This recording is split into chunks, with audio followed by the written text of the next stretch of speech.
You're going to have good parts and bad parts, but we just kept pushing through. Logano said the caution came out just a split second too late for him to be the one that benefited as he and Stenhouse traded positions. Christopher Bell rounded out the top three. Jerry Jordan, Daytona Beach, Florida. Thousands of Japanese fans bidding farewell to a beloved Japanese-born giant panda, making her final public appearance before being flown home to China. More on these stories at townhall.com.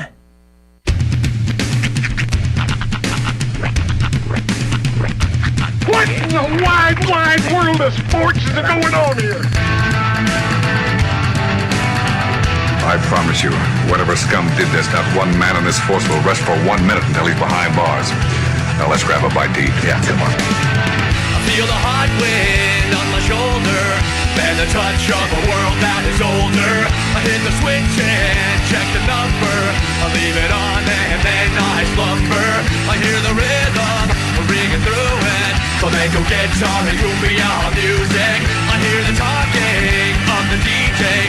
The devil said, what does he say? I'm on a Mexican radio. I'm on a Mexican radio. Broadcasting live from high atop the J.P. White Building in downtown Roswell, New Mexico. It's Mornings with Mike Winters on 106.5 Roswell's Talk FM. Is that what I sound like when I talk?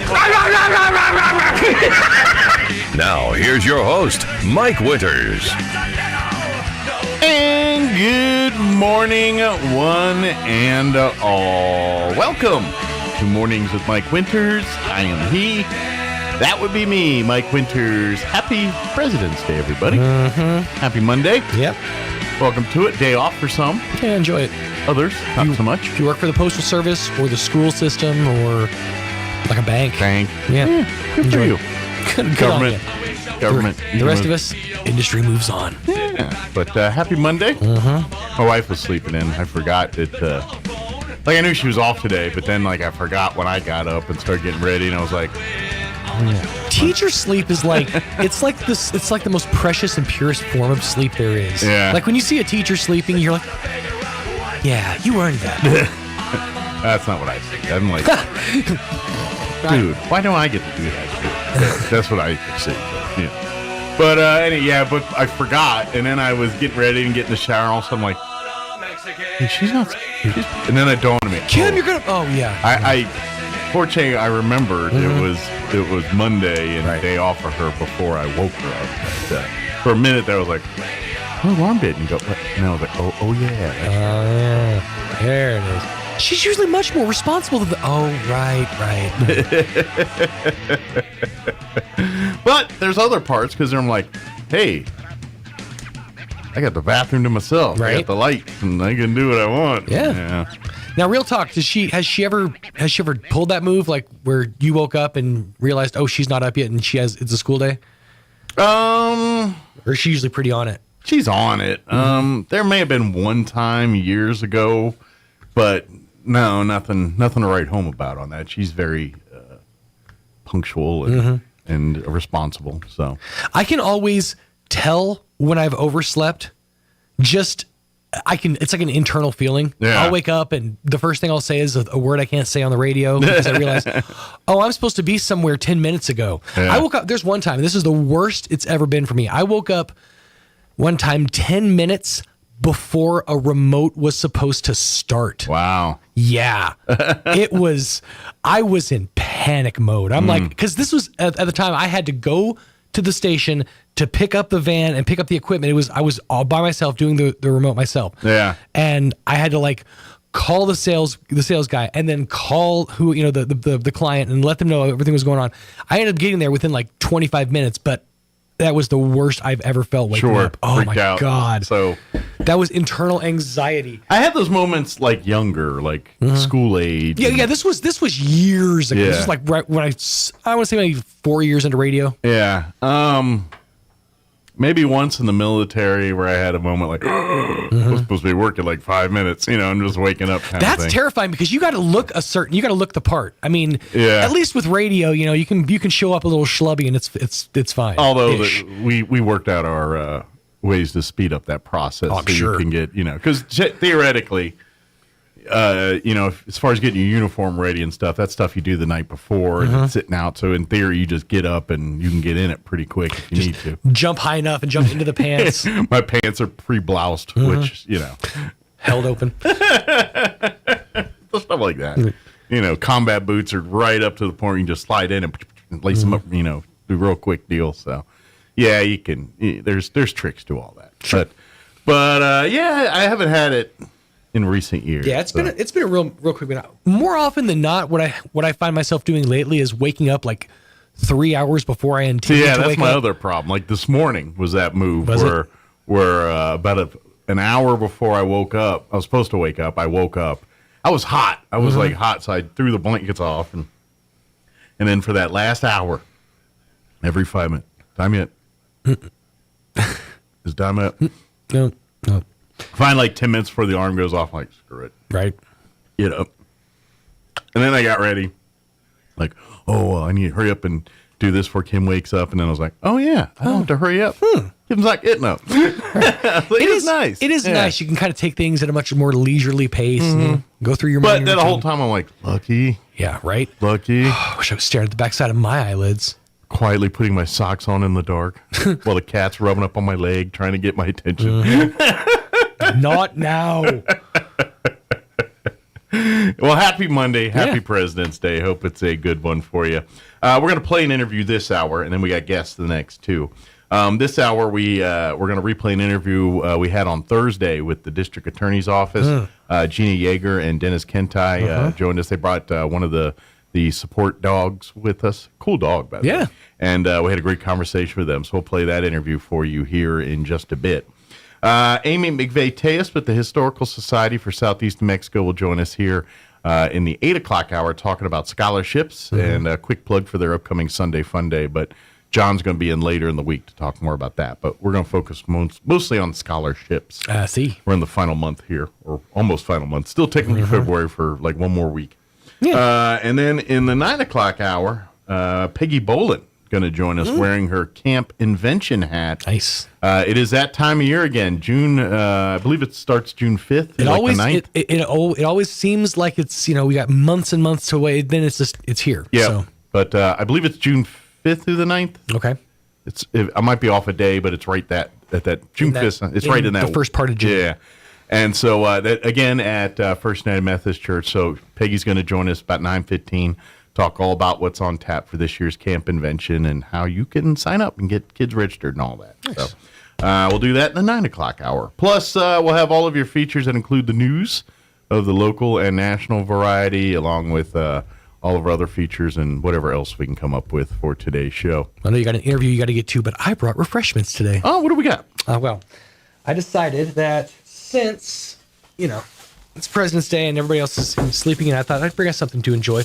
So I picked up a Nevada Reaper soda. Okay. Okay. It says it's the hottest soda. This is the hottest soda I could find. Spiciest soda. Okay. So I figured if I want to burn you out, I also brought in some cucumber soda. All right. Well, do you want to try these in 8 o'clock, maybe before Amy gets here? Yeah, we have a little extra time. Yeah. But we'll do that. Those will sound revolting. Absolutely terrible. I feel like one's going to be like Big Red and a soda. Well, this sounds kind of delightful. Like, this doesn't sound terrible. Cucumber soda. This, I'm not sure what to make of this. Like, is it going to taste like peppers? Is it, I don't know. And it doesn't say Carolina Reaper. It says Nevada Reaper. That's one I've never heard of. So I'm curious about that. But, that would give them a shot. It's going to be hot and take your money. Yeah. That's the only difference. Pretty much. Exactly. I mostly got them for my bottle collection. Well, nice. To pad out the table. Well, and I'm not a fan of like the bougie cucumber water you get at like spas and hotels. So I don't know if I'm going to like the cucumber soda. I'm not. The problem I have with cucumber is it always gives me heartburn. Like every time. Well, see what happens. I feel like we're going to be paying that price here at 9 o'clock this morning. So it is 7:14. Let's go ahead and get you up to date on the weather, which, by the way, nice. Kind of nice. It's going to be windy, though, but definitely temp-wise, right on. I'm meteorologist Steve Hamilton with your Pecos Valley weather. Couple of low-pressure systems coming through the area this week. We can expect gusty wind today, along with some blowing dust possible. Our afternoon high in the low 70s, wind kicking up to about 35 or 40 miles an hour. Overnight will be cloudy, our low dropping to about 40, and then tomorrow we get a mix of sunshine and clouds, mid-70s on the afternoon high, and wind gusting to 40. That's your latest forecast. I'm meteorologist Steve Hamilton. Thank you, Steve. Currently 48 degrees here in Roswell. Humidity is at 74%. Winds are calm at the moment. Partly cloudy today, 74 for a high. Oh, that's great. But it will be breezy today. Southwest winds 10 to 15 this morning, increasing 20 to 25, and gusting as high as 35 miles per hour later this afternoon. Tonight, mostly cloudy with an overnight low of 42 degrees. Winds will be out of the west, 10 to 15 miles per hour.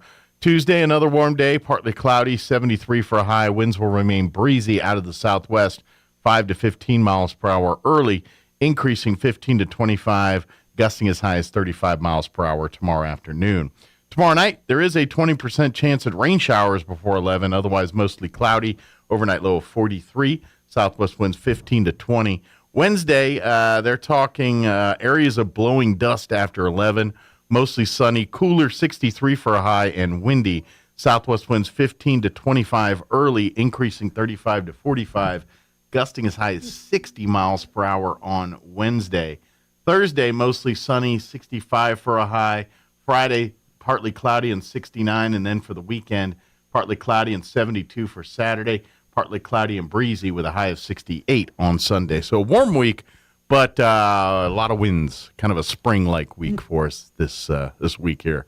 Feeling more like March and April than February, but it is what it is. All right, it is 7:16. We're going to get you into Roswell Livestock Report with Smiley Wooten. Quick break, and then our interview with Jeannie Yeager and Dennis Kentai from the District Attorney's Office. Don't go away. You're listening to Mornings with Mike Winters. Good morning, this is Smiley Wooten at the Roswell Livestock Auction. A big February run this week with a nice selection of all classes of cattle, especially high-quality native weaned calves and yearlings. We expect to sell 2,000 head, breaking down like this: 125, 150 weight cows and bulls, 100, 125 pairs bred cows, 1,750, 1,800 calves and yearlings. Today's sale will include 247 steer yearlings, reputation quality, Brown Brothers Ranch here west of Roswell. They are Brangus steers, weaned 100 plus days, 3 rounds of shots, PI tested negative, right off wheat, 650, 900 pounds. 188 calves, reputation quality, Mr. J. Houston, Quemada, New Mexico. They're Angus crossbred calves, weaned 100 plus days, 3 rounds of shots, right off cake and grass, black white face, 475, 650 pounds. 160 calves, 3B and L7 Ranch here north of Roswell. Excellent quality, 90% black white face Angus cross calves. Cattle wean 120 plus days, 3 rounds of shots, 400, 650 pounds. 82 calves, Kane Cattle Company, Van Horn, Texas. Excellent quality Charolais crossbred calves, thin condition. These cattle wean 21 days, 2 rounds of shots, 300, 450 pounds. 60 steer calves, CNR Ranches, Marfa, Texas. Excellent quality black white face Angus cross calves. Cattle wean 60 days, 1 round of shots, 400, 550 pounds. 62 calves, BS Cattle Company, Deming, New Mexico. Excellent quality black white face, red white face English crossbred calves. Cattle wean 30, 45 days, 350, 500 pounds. 92 calves, Gary Daggert, McCamey, Texas. Excellent quality black white face Angus and Brangus crosses. They're thin condition, right off grass, 350, 550 pounds. 62 calves, Mr. Hub Corn here north of Roswell. Excellent quality black white face Angus and Brangus cross calves. Cattle wean 30 days, 350, 550 pounds. 50 yearlings, NK Ranch, Port Tallis, New Mexico. Excellent quality black Angus cross yearlings. Cattle wean 100 plus days, 2 rounds of shots, right off wheat, 500, 650 pounds. And 28 steer yearlings, Lazy Rafter B, right here at Roswell. Excellent quality black white face Angus cross yearlings. Cattle wean 100 plus days, 2 rounds of shots, 600, 800 pounds. Sale time this morning will be 9 o'clock. Sell pairs bred cows 9:30 to 9:45. Be selling calves and yearlings about 10 to 10:30. Fairly short on cows and bulls, so don't be late. Also, don't forget the 32nd annual Roswell Bring Us Bull and Female Sale and Southwest Ranch Horse Sale coming up this Saturday, February the 25th. We expect to sell 2,000 cattle today. This is Smiley Wooten, Roswell Livestock Auction. Life can be full of risks. One thing you shouldn't take a risk with ever is your family's health insurance. If you're self-employed or you now need affordable health insurance, you need to make this free call right now and see how the Health Insurance Helpline can help you get it. We specialize in helping the self-employed and people just like you that need affordable health insurance to get it. We have short and long-term health insurance plans, and some even cover dental, vision, and prescription drugs. Don't take a risk with your family's health insurance. It's not worth it. If you're self-employed or now need affordable health insurance, call right now and learn for free how to get it. Listen, affordable health insurance plans for everyone just like you are a free phone call away. So give us a shout right now. 800-503-3735. 800-503-3735. 800-503-3735. That's 800-503-3735. The average American spends 2.5 days a year looking for lost items. We aren't sure how long Europeans and Asians look for lost stuff. We lost the list. Here's Mike Winters. And good morning. It is 19 minutes after 9 o'clock, and joining us in studio, officially now, in official capacity. Of course, we have, back with us, we have Gina Yeager. He returns back to visit. Good morning. Welcome back. Dennis Kintai back with us as well. Good morning. Thank you. Then, of course, we have our furry friend down below, one of our support dogs. What was his name again? Beaumont. I was like, I remember, starts with a B. I couldn't remember Beaumont. With us here this morning, which we talked a little bit about the service dogs when you were here last time, which I say service dogs, support dogs, as I think. They're facility dogs. Facility dogs, that's the official. They're not like the ones that help people with, doing daily tasks. These are there for when you get into situations where you have to interview children or have to interview someone that's in a panic state or a amped up state. The dog is there to kind of calm the room because what happens as soon as you see this dog, the dog wants to hug you and love on you, and you're like, you can't be in a bad mood when you're hugging a dog. So it's to bring a little normalcy to a very rough situation, and it's there to help, in essence, the victims do what they need to do so you guys can prosecute the people that did them wrong. And everybody gets justice. Yeah. So that's what they're all about. So they're fun dogs. I'm just curious, Do they have parents? Is there volunteers that take these dogs home at night, or do you have all these dogs? No, I don't have all of these dogs. You're the parent. Gina's the mom of all the dogs here. Okay. I'm the crazy aunt for the other three, but Beaumont is the one that lives with me. Okay. So. Well, Beaumont is an awesome dog. Just the 2 minutes I got to meet and pet him, he was flopping around and ready for some love. So that's what Beaumont does. And on a serious note, what this represents Gina's role and a dog's role. And Gina kind of touched on it. It's something that didn't exist 40 years ago when I got into law enforcement, is recognizing the needs of the victims of crimes and treating them in a respectful manner. And that's one of the things that about the district attorney's office, I think, is cutting edge, is that recognition that these individuals who have suffered the crimes need to be treated with as much dignity as the defendants who are facing prosecution. Well, it's just a unique job that you guys have at the district attorney's office, because at the end of the day, you're dealing with black and white. The law's the law. You break it, you not break it.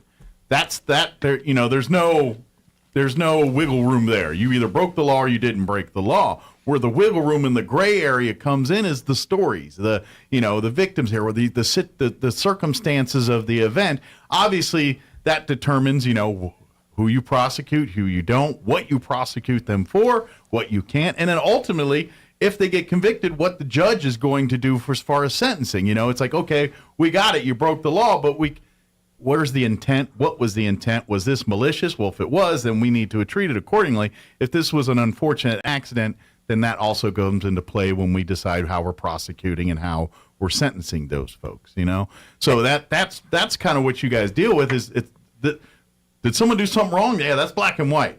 but how do we treat it? That's where the gray comes in. And when victims come in, we always tell them there are a missing puzzle piece because we're trying to put a big puzzle together. We have reports, we have statements, we have all this information, but when we talk to the victim, they fill in all the blank spaces. Gotcha. So that helps us prosecute and determine, which route we need to go. I'm kind of curious for you guys. How do you guys keep your guys' mental? Because if you're like me and a lot of humans, you hear stories of tragedy and you get angry. You get, like, if you see a victim and they're in front of you and they're telling you a story, I don't know about you, but sometimes, like humans, you're like, I'm ready to punch somebody through the wall because of this heinous stuff. Obviously, you can't do that. No. How do you guys, as DAs and staff working on this, how do you guys keep your own selves sane? With everyone is different. Everybody handles every situation. We have to not show emotion. I mean, we're there for empathy and support for our victims and our witnesses, of course. But you don't want to create more drama with your own emotion. No, we don't. I mean, for me, at the end of the day, when I leave, yes, there's anger, there's sorrow, there's all these emotions. And for me, coping and letting stuff go, I coach. I coach kids' sports because it's a fun thing for me. It's like, giggles now and you smiles. see kids and things in a more fun environment. Right. And you're like, okay, all the world's not bad. There's We a lot all of good have stuff. different self-care Sure. at the end of the day. And we're all there for each other. So we talk to each other about how this affected each one of us. Because at the end of the day, it's not pretty. Sure. Well, it's easy to get jaded. Yes. I mean, when you see nothing but negative, at some point, that's going to impact you. I don't care who you are or how disciplined you are. At some point, that's going to crack the armor a little bit. And then every month we have celebrations for birthdays or just kind of for our office. Sure, patting everybody up. Celebrate the fun as hard as you can while we deal with the stuff that's not. Celebrate each other as Makes sense. Now we're having an ice cream bar not too soon. Not too far away. It's like that makes sense. Yeah. Some of us are still in diet mode after the first of the year, and then they do this. But you got to remind each other why you're doing it, and I think that's what these events. Because let's face it, if you're dealing with just bad people doing bad things and hearing the stories of the people suffering from it, I don't care. That's gonna mess with your psyche. Diana Luce, our DA, is the one that tells us, you guys have to take care of yourselves. If you don't take care of yourselves, you cannot take care of our community. Absolutely, it's true. So she's the one that pushes, celebrate each other, celebrate your accomplishments, celebrate our wins. Yeah. We have donuts. Like this morning. It's never healthy. Apparently, it's never healthy. It's all like sugar rush. Well, it's comfort food. Yes. Let's face it, these are what make us happy. And I'm never someone walking around with a rice cake or a broccoli going, man, I'm happy. They just aren't. No. But you got a donut or an ice cream, you're like, it's going to be a good day, isn't it? So, true story. You guys may remember, or you may remember, 10 years ago, I was working at the sheriff's office as a deputy. I was a detective, and Rob Kuhn had taken me on this after I'd left the legislature and before I ran for mayor. And one day we got a call for a Code 9, which is a dead person, down in Hagerman. So we go down there, and it was a 19-month-old child, I think a boy. I vaguely remember this story. This child could not walk, could not talk, could not sit up, was on a feeding tube. Okay. There wasn't a bed in this apartment. Okay. People slept on sofas and on chairs. Okay. And while this child that was, I guess, would it be an invalid would be the proper term there? Yeah. Okay. And I'm taking the pictures. And what I'm doing is I'm telling myself, this is a doll. This is a doll. It is so stinking filthy that when I got home, I undressed in the garage. I sent every piece of clothing to the cleaners, I washed my shoes in Lysol. Okay, so that's what so I get in, I'm pissed. I want to hit somebody. I'm angry. And my wife there, who's been with me this whole time through all these careers, very quickly says, stop it. I didn't do it. Don't take it out on me. And she was spot on. Sure. So, but you can't help it. It's just when you see things that impact you so to your core, you question life. You question what's wrong with people. Yeah. And so it's where I'm going is children being hurt affects us in law enforcement and the criminal justice system. That one hits more home harder. That hits harder. I mean, all of us have seen, oh my gosh, cops are the worst about, hey, look at this picture of this dead person. What the heck? Well, and then we look at it, sure, adults, we're all different levels of intelligence and life experiences and everything else, but at the end of the day, you're an adult, and at some point you at least understand consequence, reaction for said consequence. Yeah. A child, especially one at that age, dealing with the issues that child has no concept of any of that. So they're a complete victim in the fact that they didn't even get to pick this. Where at least the adult kind of did things to put them in that path in some way, shape, or form. So and that's why I think it's so much harder when it's because at least they made choices. This child didn't even get that. So you have two families when you work in this type of work. Yeah. You have my district attorney's families, and then my home life, separated. Try to keep them separated. Got to compartmentalize You've got to keep everything separated. But my DA family, I can vent to. I don't take that home. We try not to take it home. Every once in a while, you're in a bad mood, and you do. Well, and they've all seen and chewed the same dirt you have, so it's not as shocking to you guys because you've seen it all, done it all, where you come home and talk to your husband or family members. They're like, whoa, and they just can't wrap their head around it because they don't see that and live it every day. No. It makes sense. And it's no different than law enforcement officers or military personnel. When we talk about PTSD, it's the same makeup here. No, these folks aren't sitting in ditches shooting guns or busting through doors. Although they are. Yeah, some of them are. But you know what I mean? It doesn't mean that they're not dealing with the anguish and the fallout from all of this stuff. And I don't care. It's a real thing. It's something. And we talk about our victims. We talk about the ordeals they go through, and it's not fair from them. And it's like, yes, you're right, but our enforcement folks go through the same thing because they're the ones that have to clean up the messes. They're the ones that have to make right out of all this mess. I'll repeat again what Gina and her team does. The whole victim advocate team. He won't move. Was something that just simply didn't exist. Like I said, when I started, literally 40 years ago. So this is like new ideology in but it's in it makes so much. It makes so much sense. It's so needed. And once again, I'm gonna brag on our DA for being the one, because this was a cutting edge program that doesn't exist still to this day in some offices. And Diana will loan us out the dogs and the advocates. I mean, when we go to another district, of course, we're just the handler. Sure. But our dogs work in different districts when other district attorneys need them because they know the power of the dogs. Sure. Well, I mean, especially because I imagine that's the difference between convicting and not convicting sometimes, having these dogs in the room on some of these cases, because some of the victims just don't feel comfortable opening up. Then a dog's in the room, and now the armor comes down a little bit, and they're able to process, grieve, and at some point give you information that you can use to take care of the criminal here.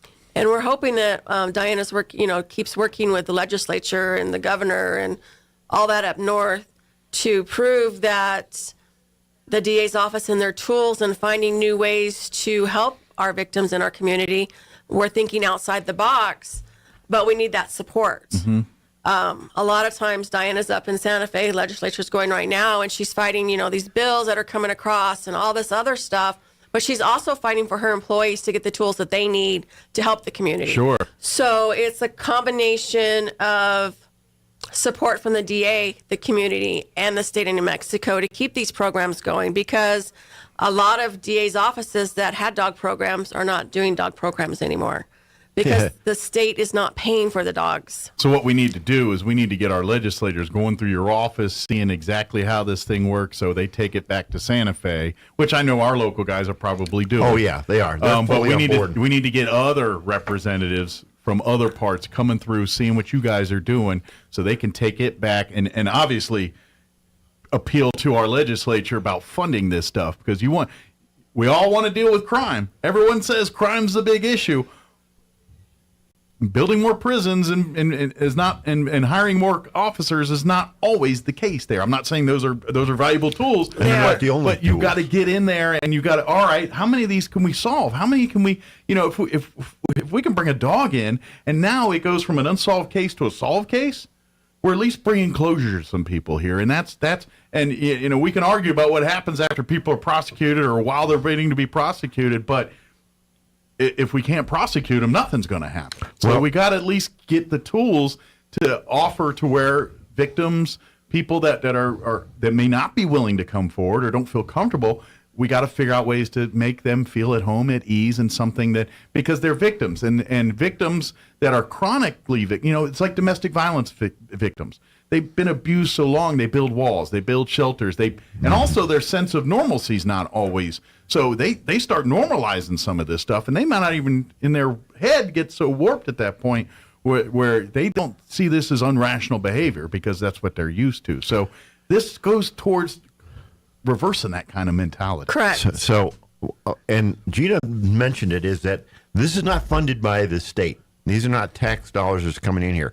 This team works to raise the money. And on that note, so I brought a flyer so you could see this. Cool. We have a, it's called the 58 Court 5K Color Bash to celebrate Lincoln, one of our first DA dogs. And we're also, and his amazing friends, Hamlet and Emma. So if you want to help privately fund this, until we can get the state to chip in, come out and have some fun at the fun run and support that. And of course, we have the Facebook page, the 58 Dogs, and you know, you can always contact me.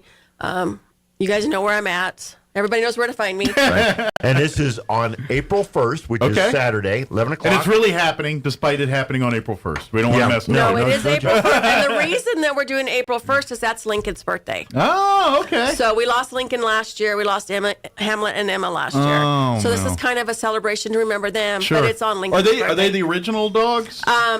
Emma was the original for Casa, and Lincoln was one of the very first in Roswell. Okay, so they're kind of the pioneers of the program. He and Max were first in Roswell, but Lincoln was my first facility dog. So we were trying to think of a way to memorize him since he passed away, and this was one of the ones we figured out we could do. So talk about what you guys are going to be doing at the color run here. I'm guessing, you know, can you bring your pets and stuff? Yes, let's have the dogs run with you while you're running. Have the dogs run. We're going to have lots of color thrown at you as you're running your 5K or walking. Sure. Some of us don't run like Dennis. Some of us walk very slowly. I believe in technology. You know, work smarter, not harder. I can't run.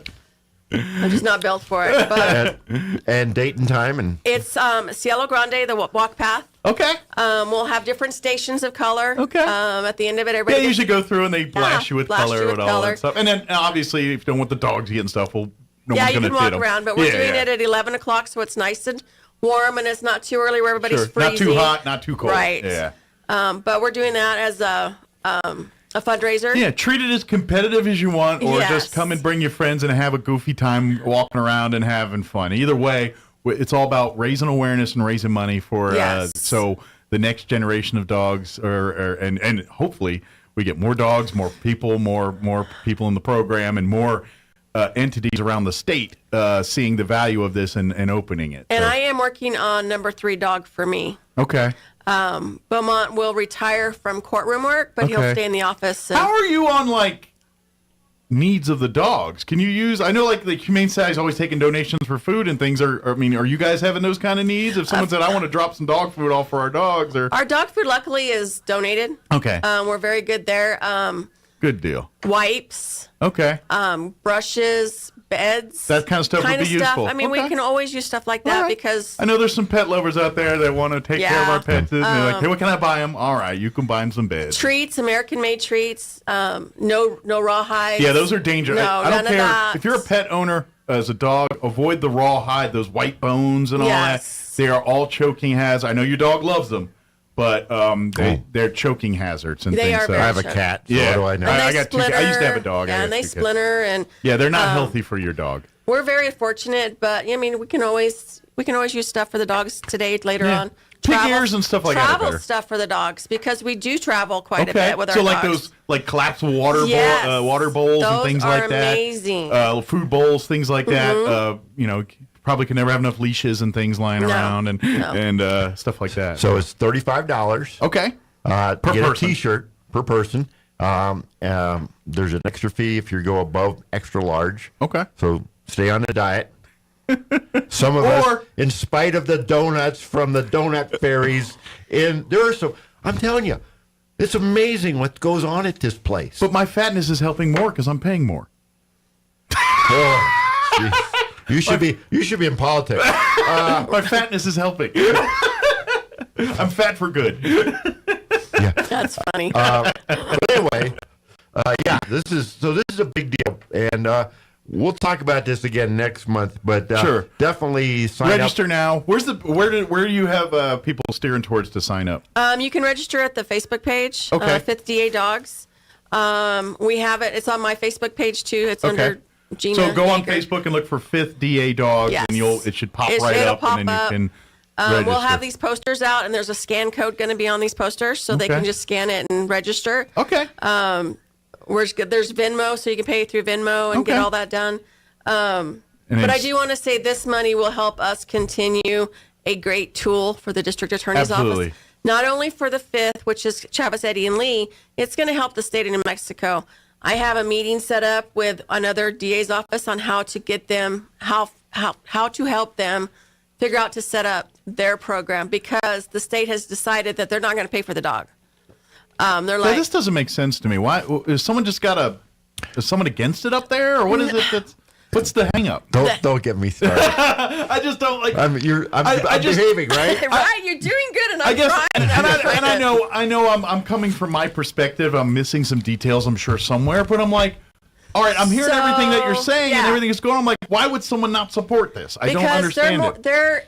And I get this, and I understand that they're talking payroll, insurance, office supplies. They don't see this as a tool. A justifiable expense. Correct. They don't know the benefit up there. So you got to prove it to them. Yes, we're trying to show them, and the 5th is the only one that's had the dog program since 2014. It has been consistent with the dog program. So basically, you're building the resume Yes. of them right now, and then you're going to come to them and say, see, here's Yes. countless accounts, countless eyewitness, countless, pieces of evidence that say that we have made more prosecutions, we've helped more people because these dogs are in the program. Well, Gina, tell everybody what the nickname is for this district attorney's office.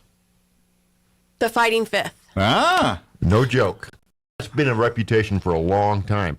This district attorney's office will go to the mat, court cases, more so than anybody but the second judicial, which is Albuquerque, and they have just like a sheer about volume. 10 times as many people. Yeah, they got 10 times as many people, which means 10 times as many people committing crimes, golly. which means And 10 it's- times no, as many it's- court cases. It's serious. Yeah. Our district attorney wants us to fight for our community, and that's what we're going to do. Yeah. We're finding the tools, and we will continue to fight. If you guys don't, then we lose the community. Yes. That's the point. I mean, if without the line in the sand at the DA's office, because this is the difference between chaos and law and order, and I think we can all agree that we can't live together without law and order.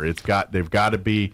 Anarchy sounds wonderful on paper, but try living in it, and it don't work. So tomorrow, interestingly enough, is the Beltran sentencing. Beltran, I've forgotten his first name. Christopher. The name rings a bell. I don't remember. He the case, murdered though. Dominique and pled guilty to this last year. Now, this became an issue in the campaign for governor about whether... Oh, yeah. Okay, now I remember. Yes. In any case, without getting back into the politics and all this stuff, this is an example of a case that I got into very late, but I saw the determination. There were holes in this thing. There was a key material witness that literally got found. Well, we got arrested, basically. We had a warrant for this witness. It was the guy that was inside the house when she went out to answer the door. Okay. Anyway, we won't, Dennis, don't editorialize. Anyway, so... Keep it short, Dennis. Keep it short.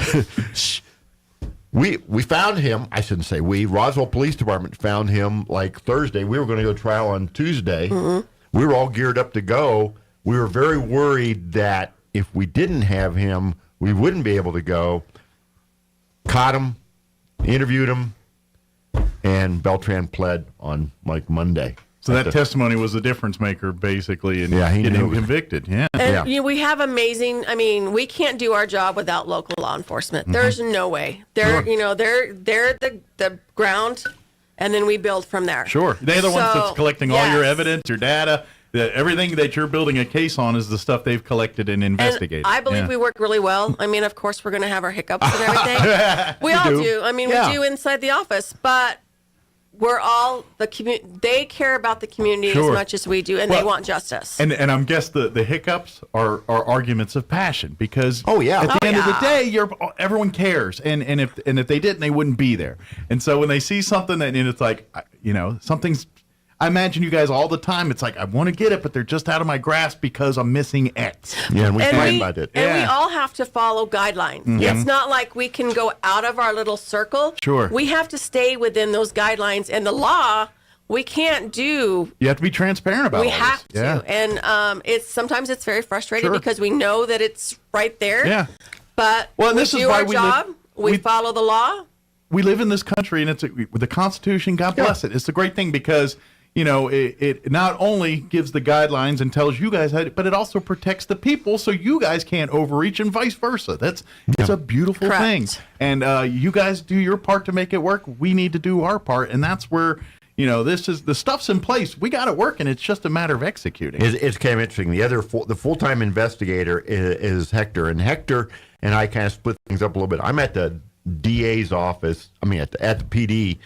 Just about every single day. Mm-hmm. I just go over there. Sometimes I got something. Sometimes I just go over to, just connect. Sure, check in. Hector's got the connection to the sheriff's office and the state police. His son's a state policeman, and he worked for the sheriff's office. So Hector gets to really primarily, not that got a finger on the pulse there. Not that I don't talk to the deputies and not that I don't talk to state police, but it's just kind of a fun thing how this has worked out. Sure. And you're right. It's this team, and it's fun. You're right. There are times that we don't see eye to eye, but one of the things that this office has worked with is that, hey, let's iron things out. Let's sit down. Absolutely. And it would be kind of weird if y'all were in agreement on everything. I got to be honest. That's what makes.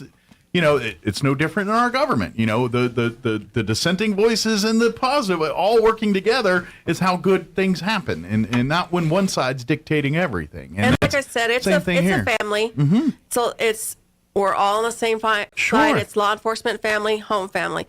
Families quarrel. Yeah. They don't agree on everything. Some of the biggest fights you probably ever had with people you love the most. But you come together and you get the job done. Sure. And that's what we do. Absolutely. That's what, the DA's office wants, is for everybody to work together, and we want the justice for the community. And at the end of the day, the people that are victims, we want to get them justice, and the people that commit these crimes, we want justice served on them. Yes. And that's what we want. And I know that you and every DA and every junior DA and every staff and legal aid and book, who out there that are working to that goal, we appreciate what they do. And even on the days that it feels very thankless and stuff, we appreciate that they're the ones holding down the fort at the part where no one wants to hold down the fort. And let me kind of brag on Gina's office and her again a little bit in a different way too. I touched on a little bit with the Beltran case. There are some who would basically like to see Christopher Beltran drawn and quartered on the public square. Yeah. That's not going to Emotionally, that's how you feel. Yeah, that's not going to happen. And I don't disagree with you. But we can't have that because guess what happens? You feel that way. Who's to say someone doesn't feel that way about you and wants to do it without any... We can't do that. So what Gina and the team does all too often is has to work with the victims' families. And they have to do what I would argue is the dirty work. I'm the investigator. I get to work on... And I work with the cops and whatnot, and I'll talk to a few witnesses. But the witnesses and the victims connect. You're getting in the real team. Emotional mud, so to speak, of this case. And then when the decision is made, the case is good, but it's not great. So this is the best we can get. Otherwise, we go to court, which there's always a potential. Sure. She has to sit down with that family, and That's a hard job. Absolutely, because in essence, you're playing a guidance counselor / therapist / district attorney. You're wearing a lot of hats there. Well, luckily, like I said, this is a family. It's a big group. It starts with our receptionist, our evidence liaison, our PTI person, all the legal assistants, the secretaries, the supervisors, our DAs, all of it.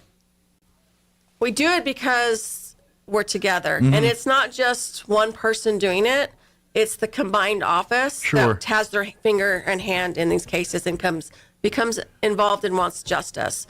So it's not just one. I mean, yes, we have our certain positions that we do, but it's all in concert. Without these other people, none of this is possible. It's all important pieces, and one is missing, then the whole operation doesn't work. Yeah, Correct. Absolutely. I'm very curious. We're running out of time, but I'm curious because how much of when we go to prosecute and things, because a lot of times you're dealing with family crimes, things like that. How much of that, because at the end of the day, you can't prosecute someone without a witness, without someone testifying against them. And so, and then when you get into family situations, and obviously each case is different, but you're like, I don't want my husband to go to jail. I don't want my cousin to go to jail. I mean, how much of your day is convincing people to testify when they don't want to? Is that a big thing, or is that less common than I think it is? What we try to tell them is we don't want everybody in, like we talked last time, we don't want everybody in jail. Yeah. We want to fix the problem so we never see you again. Gotcha. We want to fix the problem so your family doesn't go through this generation after generation. Sure. We want to stop it now. Absolutely, because what do you need? What services? Because there's services out there that we can get you to do. The judges will enforce it. We can suggest it. Okay. It doesn't always have to go to a trial, to jail, to prison. There's other options. So you're kind of explaining to them, it's like, look, it's the end game here is not saying they're going to rot in a jail for 5 years or whatever. It could be they go to counseling, they go to a rehab or treatment facility or whatever it is. But the problem is, if you don't intervene, the escalation is almost inevitable. Somebody will probably die at some point. Which is what the Christopher Beltran situation is. This is a situation where this victim was a victim of domestic violence that continued to escalate, was unable to get free of the individual. He hunted her down. And, the frustration for it almost sounds like a horror movie. You know what I mean? It's like the plot for a horror movie. It is. But when they're ready, they're ready. Yeah. And we're there. Absolutely. And that's the thing. I mean, and you sometimes can't force them at the end of the day, but you can gently guide and nudge and support them until they're ready to do that. Until they're ready, and they always let them know that we're here. Law enforcement is here. Sure. The DA's office is not going anywhere. We're here when you need us. Which is the biggest problem we have in combating domestic violence and things, because the victims, unless they're willing to come forward, there's a lot that prosecution can do on those scenarios. And so, when you talk to folks at like the refuge, I'm sure you deal with cases there all the time for people. They're doing that great work that you guys are trying to do and bring that. So I imagine you're working through like their SANE program and stuff. Those are tools that you guys use to help when it comes to prosecuting these cases too. So like you said before, there are so many great people out there doing some, and those people are at the Grammy's house. Some are getting paid, but some are volunteers. They're doing this because they want to help people. And God bless those people. Same with those CASA voice advocates and everything else. They're not getting paid to in essence, exposing themselves to some of the horrors that we deal with here. Right. But they're there because they want to help these kids, these families, and it's no different with them. And so to Gina's point, there's a lot of great people, even outside the DA's office, that help make this possible. Yes. So, and we can't appreciate it. That's why I love putting them on the radio. I'm like, why do you have them on? Because these people, you imagine what this town would look like. And like I said, Diana's been really great about supporting any ideas that we come up with to help the community. So we love that she listens to us and she listens to the community to get the other tools that we need. Yeah. She'd be here, but she's in trial? So this is a district attorney, the elected district attorney, not just sitting in office pushing paper. She's in the courtroom. She's doing She works 80 plus hours a week, at least. Although I imagine for an attorney, the fun part's in the courtroom, right? Like if you're an attorney. No, that's the stress part. Is it? I don't know. To me, it seems like, why does someone want to be an attorney? It's because they probably watched Law and Order and all these other shows and wanted to do that. Law and Order is unreal. Don't watch it. Don't. We all want to be Raymond it. Burr. No. That's not the way the system works. No. Anyway, real quick, one more time, give out the information for the color run, the 5K color run here. So the 5K color bash for the 58 dogs is on April 1st. It's a real thing. It's not fake. We're celebrating the birthday of Lincoln. We are celebrating Lincoln's birthday. It'll be at 11 o'clock. Lincoln the dog, not the president. Correct. Or the car. Or the car. And it's going to be $35 per person. The shirts, you'll get a shirt and you'll get a medal for participation. Awesome. And any size larger than an XL, we're going to ask for $2 more for the shirt. Because it costs Just a little more to get because, those shirts. yeah.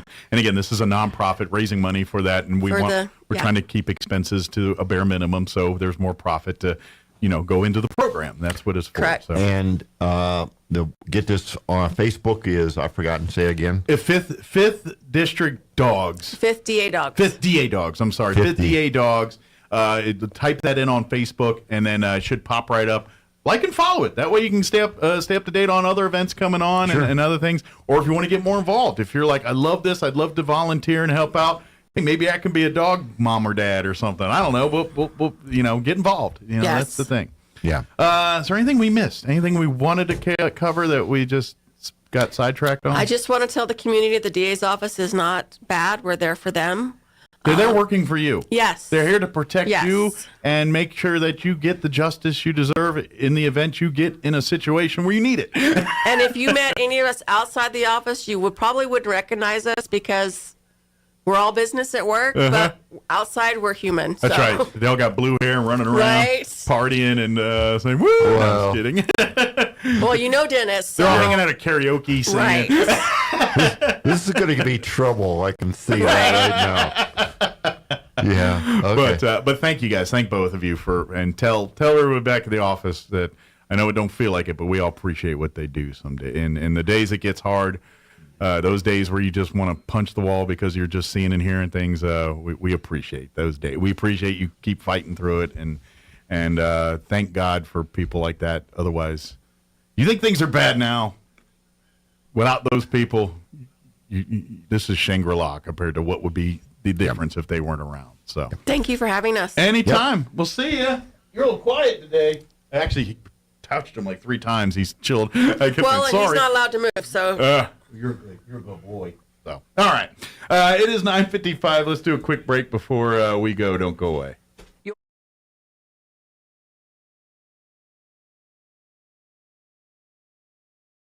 Yes. Anytime. Yep. We'll see you. You're a little quiet today. Actually, he touched him like 3 times. He's chilled. Well, and he's not allowed to move, so. You're a good boy. So, all right.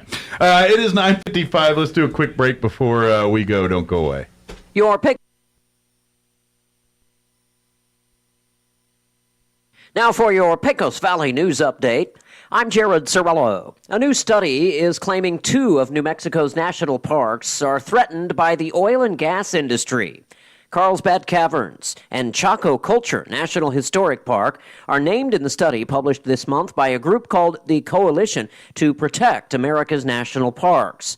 It claims that extraction of nearby fossil fuels could impact air and water quality around both parks. The group is advocating for stronger federal policy to prevent energy development around the 2 parks.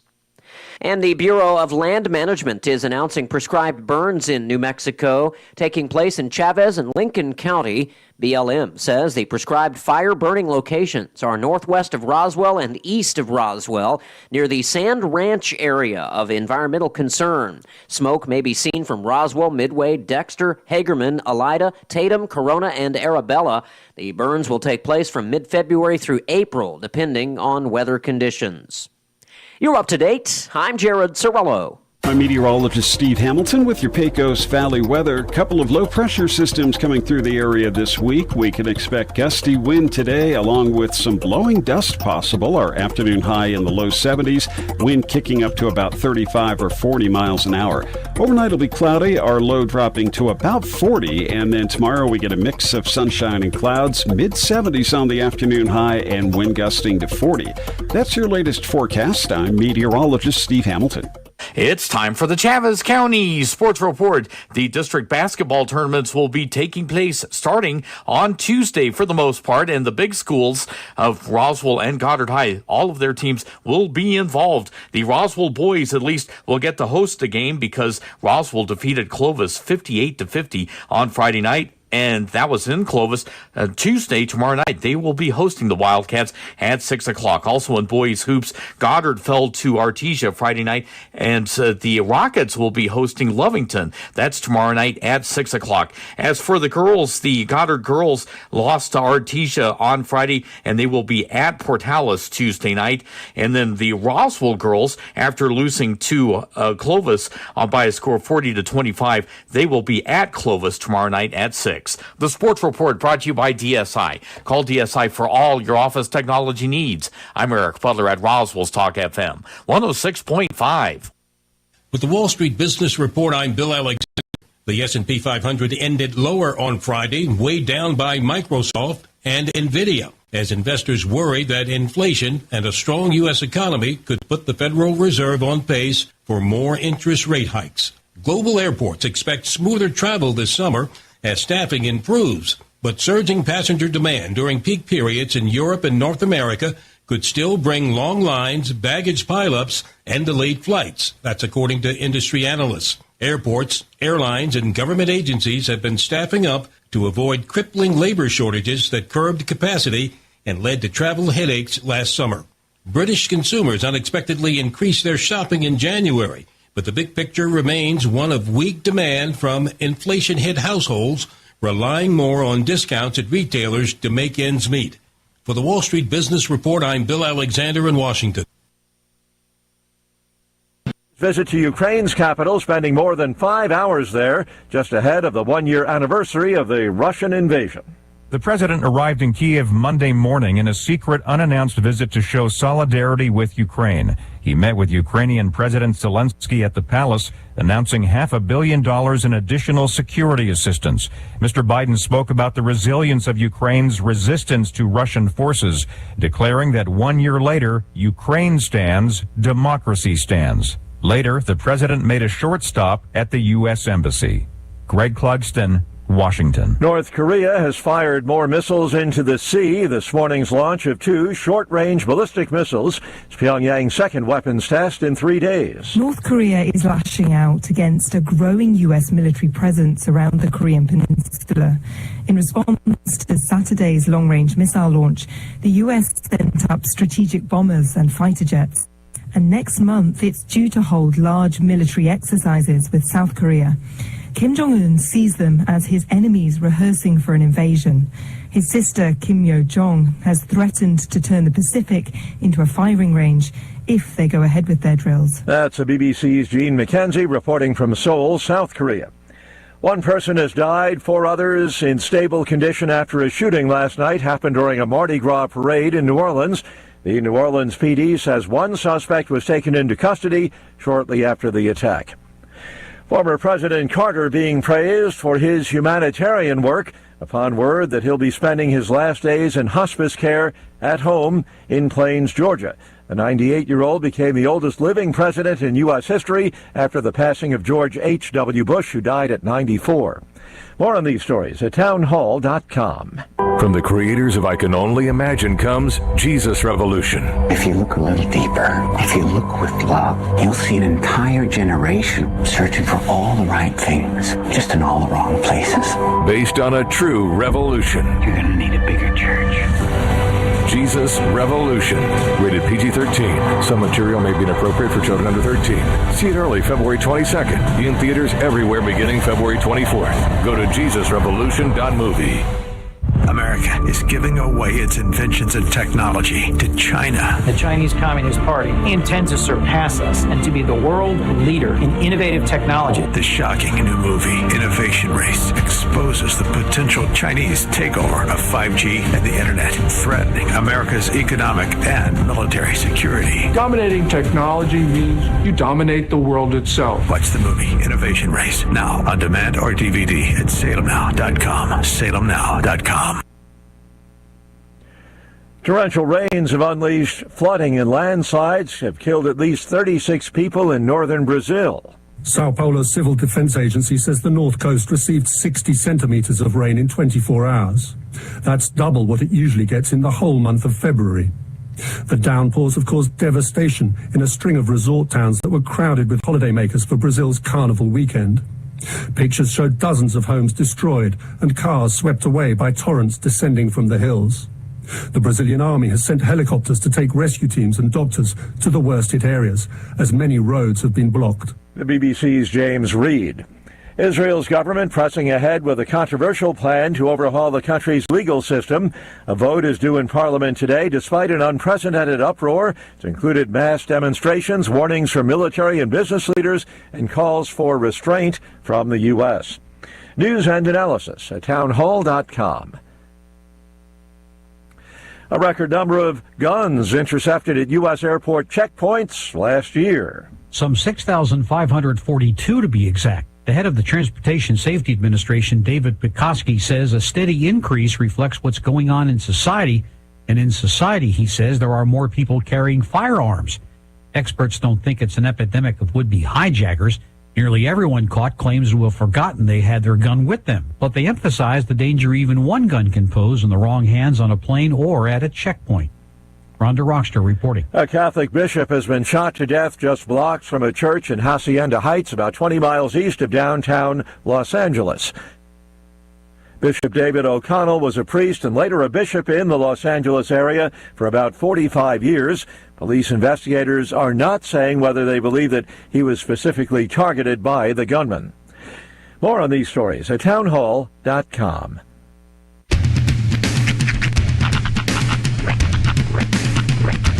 What in the wide, wide world of sports is going on here? I promise you, whatever scum did this, not one man in this force will rest for 1 minute until he's behind bars.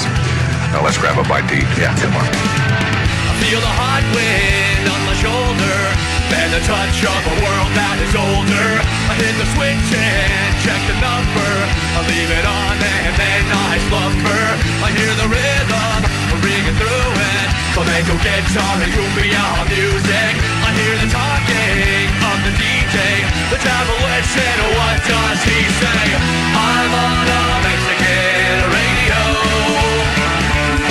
I'm on a Mexican radio. Broadcasting live from high atop the J.P. White Building in downtown Roswell, New Mexico. It's Mornings with Mike Winters on 106.5 Roswell's Talk FM. Is that what I sound like when I talk? Now, here's your host, Mike Winters. And good morning. It is 6 minutes after 8 o'clock. Welcome to hour number 2. The Deuce. Mornings with Mike Winters, right here on 106.5 Roswell's Talk FM. Happy President's Day. Yes, sir. Welcome to it. For those off today, enjoy. Enjoy. Those at work, well, maybe there's less people at the office today. Something, I don't know. No, I feel bad for the 13 presidents in between George Washington and Abraham Lincoln. They never get any love. Well, now that's why they went from Lincoln's birthday, or Washington's birthday, which today technically is Washington's birthday, to president. Here we go. But happy President's Day. Good news is you're not getting mail today. I guess that's good news. It depends on your age and what you're like. Honestly, bills are like, nah, I don't want those. But you know. Well, because everything's done electronically now.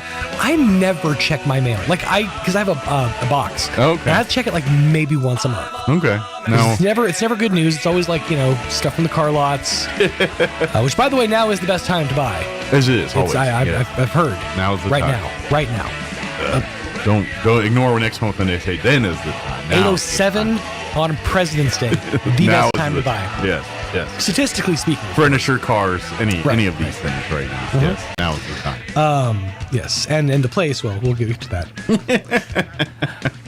But I have always, it's days off like this. I mean, you're nice, but yeah, they're the weird ones that you're like, all right, am I getting mail today? These are one of those holidays. You're like, okay, what's the holiday parameters on this one? It's like, can I go to the store? Yeah, it's probably open. Can I go to the bank? No. But can I get them out? No. School? No school. But is everything else on? Yeah. Pretty much, yeah. Yeah. You might get a few marathon television programs today because like when it is a Monday or a Friday, that's like a part of a 3-day holiday. Usually, certain networks will just do marathons of whatever program they have. So I'm sure if you turn to like, I don't know, FX or Wii, they're going to have some marathon of some show they carry. Or I'm sure like Yellowstone marathon's on Paramount right now today. You know what I mean? They're showing Rushmore over on Showtime. So if you ever miss, like, you're like, I missed the first season of so-and-so, you can catch it. Like USA probably showing like season 2 of Las Vegas all day today. History Channel's really big on, like, you know, they'll show a few actual documentaries, I reckon. Yeah, well, although they've drifted pretty far away from their original endeavors too. Although this being President's Day, I bet they've probably bust out one of their big long documentary series on presidents. No, so, I you think know, we're they getting probably way too much credit. It's like this President's Day. Tune into the Pawn Stars Marathon. It could be, or it could be Foods That Built America, because that's kind of a thing. They're usually that's a Sunday night thing, but I don't know. I'll check later. Maybe at lunch I'll look and see what's the programming on here. But I'm guessing it's like President's Book of Secrets, all those documentaries, the ones about you know a lot of those. I bet that's what's on today. Probably. I haven't looked at a guide. I have no idea. Y'all can check me right now, actually, but I'm gonna guess it's something along those lines. That's such a thing from a bygone era. The TV guide, like the TV I use guide, it every day. Well, yeah, in the guide form of like your I don't open up the old thing out of the newspaper, but or like get even the TV the guide. scrolling channel that became the show that with which the name I cannot say is Creek came from the channel Pop. Okay, which he's not talking about Dawson's Creek. No, I'm not. Up's Creek without a paddle. It's their name. It's That's their name. It's their name. It's just is. I'm still not going to risk saying it. Yeah. But because that one lady listens. She's looking for a reason. Anyways, so True that. That show started on the Pop channel, which came from the TV Guide channel. Yeah, that was the channel that was the stuff running above. I feel like the actual guide. I feel like I was in a hotel room recently, and they had a cable, their local cable, maybe on the room, and I swear I went through there and they had a TV Guide channel. They could like the old school with scrolling, but then there's like, you know, stories about shows and stuff in like a little TV box at the top of the screen. Yeah. Because I remember stopping and looking at it like, whoa, what's on my 12 channels I got in my hotel room? And, you know, so but I'm sitting there patiently waiting. But then they wouldn't show like all of the channels at one time. Like they would show just a certain section of channels and that. And then I'd scroll another 20 channels and catch another TV Guide channel with another 20 or 30 channels on the guide. So it was kind of messed up. That's interesting. Yeah. So it was like, well, here's your premium channels. Yeah. TV Guide. I think when I did, it doesn't seem too long ago. Like I did this, wherever I was in a hotel last. I don't remember when that is. But, yeah. Because I remember I was just like, this is, you know, because I have DirecTV at the house. Right. I use that guide that comes with that. And that's, and I'm that guy. I have a parrot. A way I go through the networks and I go to a certain channel group and I start looking through there. Like when I do my channel surfing. Right. If I'm like, You've what's got on your TV? blocks. I got blocks I go to and then I look and then I'm like, all right, there's nothing in those blocks. Right. It means there's nothing on TV. That means there's pretty much, that's there. You're coming up empty. Of course, you also have access to all of the, on-demand stuff. Yeah, I pay way too much to watch television. I tell you that right now. But that's the thing is you and Kim are TV people. We are. You guys are kind of like single-handedly keeping companies like DirecTV alive. Probably. Because most people are cutting the cord. You think they treat me better. Right? Roll out some red carpet. No, well, here's what you got to do. You need to quit. You need to threaten to quit. Well, now that NFL Sunday Ticket is no longer part of DirecTV, they don't have me anymore. Like before, they could always dangle that carrot. Like I get so mad at them or whatever. Now my phone's attached to, it's all bundled. And I'm like, and right now I'm not even going to lie. I look at it like, what a headache to move all that. But now that the only thing that loyally kept me to DirecTV was the fact that I could watch my Washington football team, whatever you want to call them now, every Sunday.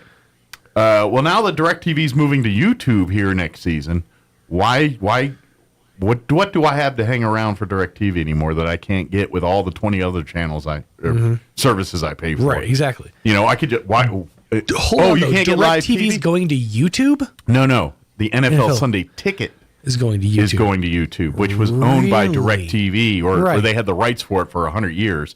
This is the first time in like the history of the Sunday Ticket it's not part of DirecTV. That's crazy. The rights got bought by YouTube. So next season, the Sunday Ticket is going to be with YouTube, not with DirecTV. Wow. Yeah, they announced that about a month or two ago. It's a slick move, YouTube. Yeah. I just caught the delayed, And I was like, for a second, I thought Roy just learned it too. And I was like, no, that was Sean a minute ago. That was me from just now. Yeah, no, that's I don't have the headphones on, so I heard that. Kind of shocking. Yeah, they bought it. That's a big move. So to be honest, I want to know how much YouTube shelled out for something like that, because that's billions. Yeah, it's so I'm curious to see how to access it. Like, am I just going to have to get an app on my Fire Stick to watch it, or is there going to be a channel on DirecTV I go to? How's it? Well, I mean, as you know, Roy can attest. And I've toyed with the idea of getting it. There's the YouTube TV. I'm sure it'll be available as like an extension through YouTube TV. Yeah. Well, I don't want to buy another package though. Well, that's if you get rid of. Now we're just talking live talk. If you get rid of DirecTV, that's going to free up a lot of extra money. You could, sure. YouTube TV is only like $40. I don't know exactly how much it is. Roy would. Yeah, I don't know. I mean, put it this way: it's got me to a point where maybe I'm going to reassess how I do this. He's like, my services are needed. But I'm not going to lie. My wife and me, to an extent, watch TV like old people. Sure. We do. Yeah. I like the fact that what's on tonight? I don't know. Let me scroll through 80 gazillion channels. Right. Let me find something that piques my interest. Sure. I like doing that. But I feel like you could still do that with a YouTube TV or another Maybe. service. How, did you keeping YouTube TV after the trial? Okay. How much was it though? It's $60. $60. And how many channels? Or 65 or something like that. Okay, but how many channels did you get? Because it was like, I know it was all of them. All of them. No, because they didn't offer TNT or TBS, which really, was that would be a problem. We watch those a lot. Yeah, that would be the one thing that I would want. So yeah. I was able to watch those AEW on both Rampage and Dynamite with YouTube TV. Call me a liar, but I remember not seeing them. What if I just got the YouTube lot? I'm not YouTube. Say I dump DirecTV. And right now I have an Amazon Fire Stick. I have with Amazon Fire Stick, I've got Prime, I've got Netflix, I've got Hulu, I've got Paramount Plus, I got Disney Plus, I have HBO Max, which I think I'd lose if I turn in my DirecTV because I have HBO for life. Right. And so if I get rid of that contract, they're probably going to make me start paying for HBO. Yeah. So there's that one. So that's The Last of Us. So that's that would be a big one. And there's a couple other shows on there I like. Sure.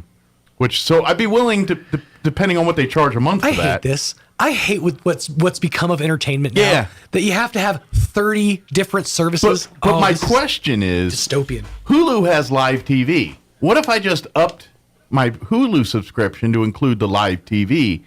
What does live TV include with Hulu? Like your networks, I'm assuming, ABC, NBC, CBS. What else? Fox, I'm guessing. Does it get, do I get UPN or CW? Because I don't even get CW right now with DirecTV because of a contract dispute.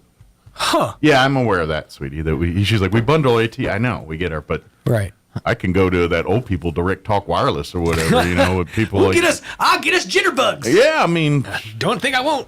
I mean, I'm just wondering. Maybe this. How much is Hulu Live TV? I don't know. I haven't researched it but I mean, if I'm going to lose Sunday Ticket, now would be the time if I want to reassess my DirecTV Well, the only thing I know that's $40 as of right now is Sling TV.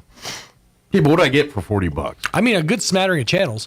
Plus, if you're somebody who likes to channel surf, there's always the digital TV pack. Like your smart TV has. I got those channels. Yeah, I've got some of those. Sling is a decent amount. Like I could watch Judge Judy all day if I wanted, or like those little channels that are on Prime, right? That show like live TV or whatever they call that. I don't know. It's just basically set digital channels full of one show basically, or a schedule. All right, we're going to judge blocks of Judge Judy from like 8 a.m. to noon, and then from noon to 6, we're going to show World's Top Model or something. But I'm saying, those serve, that's an option. If you are somebody who likes to channel surf.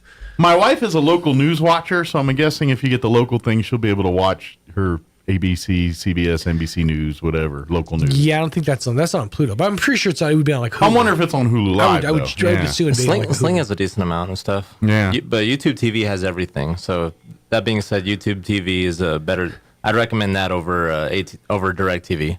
Yeah. She goes, well, excuse me. Well, excuse. No. You're valid. Well, I think she caught the conversation when I already mentioned that. That's what she was trying to tell me. We can't do this because we have AT&T, and I'm like, well, because that's what you want to know, right? Is YouTube TV better than DirecTV? Well, no. I just want to know if the juice is worth the squeeze for me dumping DirecTV to go. It depends on what you'd be losing with DirecTV. Like, am I just going to keep my DirecTV and now pay a Sunday ticket fee with YouTube? Or another thing I got to buy? Or at this point, what do you use DirecTV for the most? Local channels? Local and all of my regular TV watching. Okay. Like when I'm not watching a movie or something, if it's we're just whatever channel we happen to be on DirecTV, whether we're watching Discovery or whatever, whatever we're a marathon of Pawn Stars or whatever it is, it's through DirecTV. I know we could probably replicate a lot of that same viewing through a lot of our channels we already have. Mm-hmm. But also part of me is, and this is the part of my brain that I have trouble. Well, by the way, our guest isn't here yet, right? I'm assuming. I haven't heard that. Part of my brain is I love to sit and watch TV or whatever, but I don't know what I want to watch till I start watching it. Right.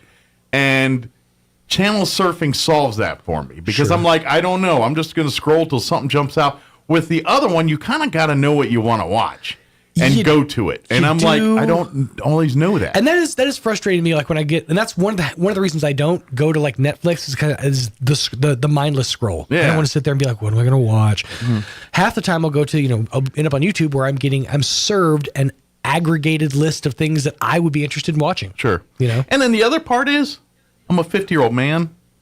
Like I've seen a lot of movies, and where someone that's, say, in their 20s goes through Netflix and be like, oh, look at these movies from the 80s and 90s that I never saw or grew up in. Yeah. You can now watch them, and these are the ones my dad and mom always talked about. Now, you get to watch, you know what I mean? Mm-hmm. Whereas, like, I don't need to scroll through 10 years of Uncle Buck movies and things. Yeah. I've seen these movies 1,000 times. I'm not going to instantly watch those again unless there just happen to be, like when I scroll channels and then I stop and there's Uncle Buck and I'll pick it up. I never go back and say, what's going on today? I don't know. Let's go watch, Silverado. Yeah. I'm not that type of person. Let's go watch Honey, I Blew Up the Kid. Yeah, I'm not that person. If it happens to be on, I'm like, oh, and then you start getting nostalgic and everything. But I've never gone and sought out Honey, I Blew Up the Kids or whatever it is, It shrunk, depending on your sequel. I think Blew Up was like the third one. Shrunk the Kids, Blew Up the Kid. I corrected myself in my own head. Okay. Because it was just the one kid that got blown up. Yeah. Sling TV recommends stuff. Right. Well, they all recommend, but that doesn't mean I'm going to take it. Like, they recommend what's currently on. I see what Roku recommends to me all the time when I turn these TV on, so I'm like, just last week they're giving me, like, The Temptations or something. Like, that movie came out 20 years ago. Right. Yeah, but that's what's on. Yeah, no, I saw that.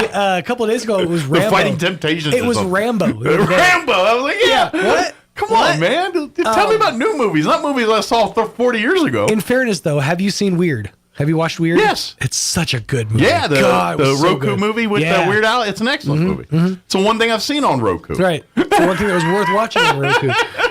Honestly, who knows how much they spent on that movie? I mean, the budget just for the cameos alone. Yeah, it's a great movie. Goodness gracious, I loved that movie. But yeah, no, I honestly, as much as I know DirecTV is, it's worth it to just bail. Yeah, at this point, probably you can find alternatives. I don't know. But I'm a creature of comfort. Let me just say that the views expressed by Sean Smalls do not reflect those of Pecos Valley Broadcasting Company's staff or management, but there's also always the internet. Yeah. You can find pretty much whatever you want to watch. Sure. For free if you know where to look. Sure. The other day I got recommended the original Longest Yard. So yeah, it's good. So I got to watch that for the first time. Yeah, the one with Nick Nolte and No, Burt Reynolds. Burt Reynolds. I'm sorry, yeah. not Nick Nolte. I'm thinking of North Dallas 40. Sorry. I was like, wow, that's I get the original Longest Yard and North Dallas 40 mixed up in my head. As one does. It's funny how almost 1-to-1 exactly like the Adam Sandler version it is. Like in terms of dialogue and like it's the same scenes are played out and they modernized it. They modernized it for a younger crowd, so people that hadn't heard of half the people that were in the original one, but they knew who Michael Irvin was and those guys. You know what? Me thinks Here in about 10 more years, they'll do Longest Yard again, and it'll be another version with somebody else. Do you know that they... And Adam Sandler will play the coach. Well, it'll be whoever Adam Sandler is 10 years from now. Do you know that they just put out, for, I don't know who asked for this, a new version of White Men Can't Jump. Really? Yeah. With, I don't know who's playing the... Does that movie hold up? I guess. That's a fun movie. I love that movie, but I just don't see how they could play it off today without... There's a rapper named Jack Harlow. I'm not real familiar with who he is, but... He's the guy that... He had the KFC meal. Yeah, he had the KFC meal. That was him. Jack Harlow meal. Yeah, that's right. He's playing the Woody Harrelson character. Okay. What about the Wesley Snipes character? Is that I don't know. LeBron James? No, it's just some rando. I can't remember who it is. I didn't recognize him from anything, but yeah, I just watched the trailer and it's just like, who asked for this? What about what's her name? I don't have my phone. I don't have my phone. What is her name? Tell you. The actress that played. She's in a Showtime TV show right now. As far as I know, Jack Harlow's the only real like she was known big at person. that time. No, but the actress in the original White Man Can't Jump. Woody Harrelson's girlfriend. Right. I can't. She's a big time actress, a Hispanic lady. I cannot remember her name. She's in a Showtime show right now with Breaking Bad dude. I can't remember the name of her name. I wonder who they get to play, because she was a very polarizing character in that movie, kind of brash and loud. You know? Oh, what is her name? I keep wanting to say Maria Conchita Alonso, but that's the lady from Running Man. What is her name? Oh man!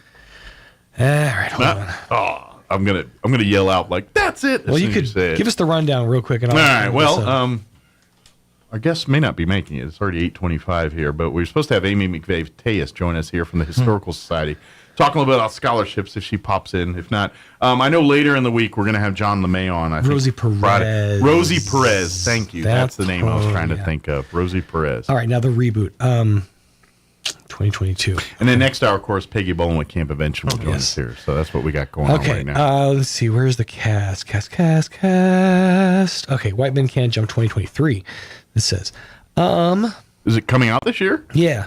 I gather. To theaters or direct to video? I think it's probably theaters.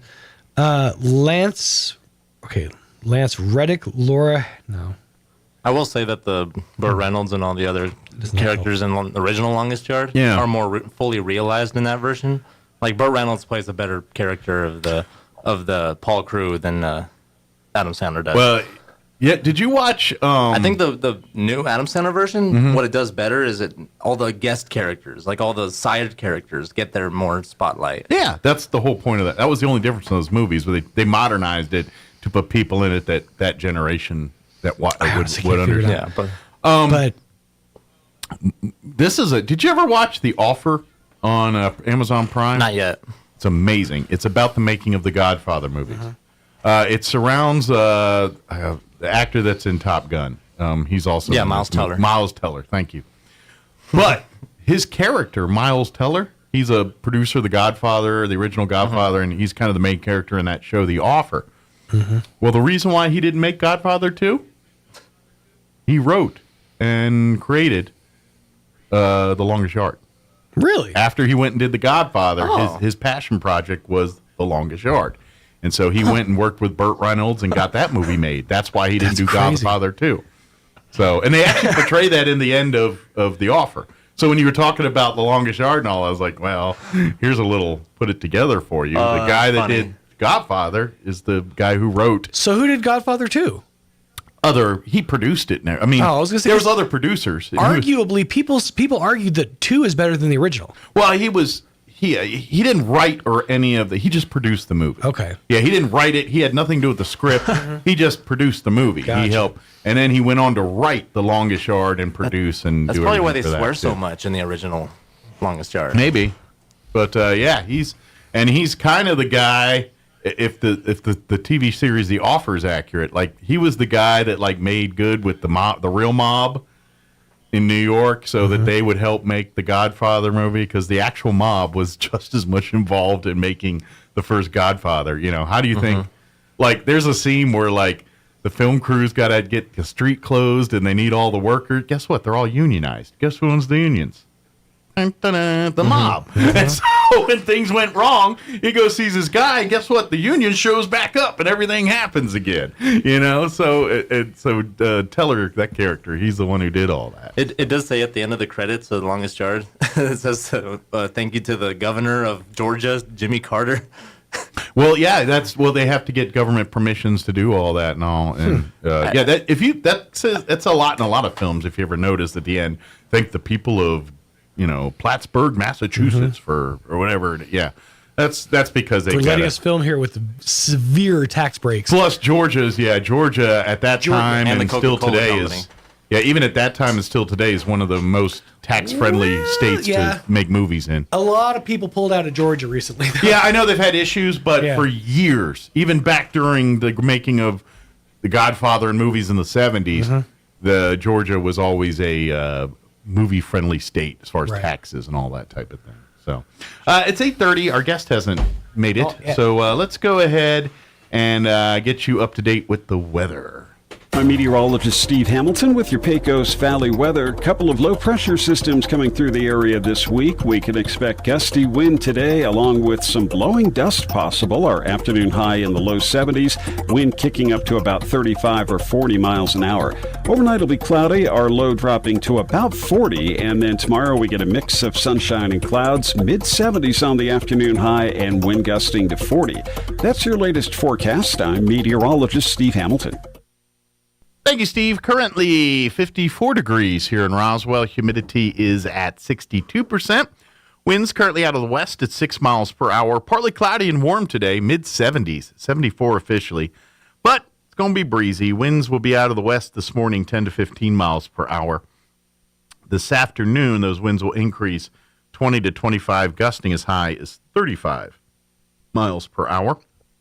For tonight, mostly cloudy, but warm, overnight low of 42. 42 overnight. It's pretty nice. Winds will be out of the west, 10 to 15 miles per hour. Tuesday, another warm and breezy day. We're looking at partly cloudy skies and 73 for your Tuesday. Winds will be out of the southwest, 5 to 15 early, later increasing 15 to 25, gusting as high as 35 miles per hour. We do have a 20% chance at rain showers tomorrow night, mainly before 11. Mostly cloudy, overnight low of 43. For Wednesday, looks like the worst day for winds. Will be a little cooler, high of only 63, but they're talking areas of blowing dust after 11.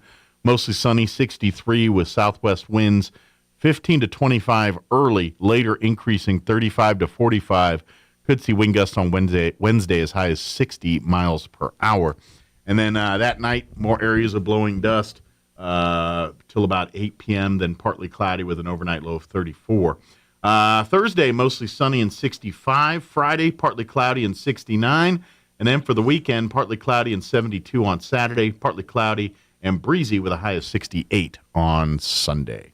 All right, it is 8:31. We're going to take a 3.5-minute commercial break, and then we'll get you into news and all that, and then we'll be back on the other side. Don't go away.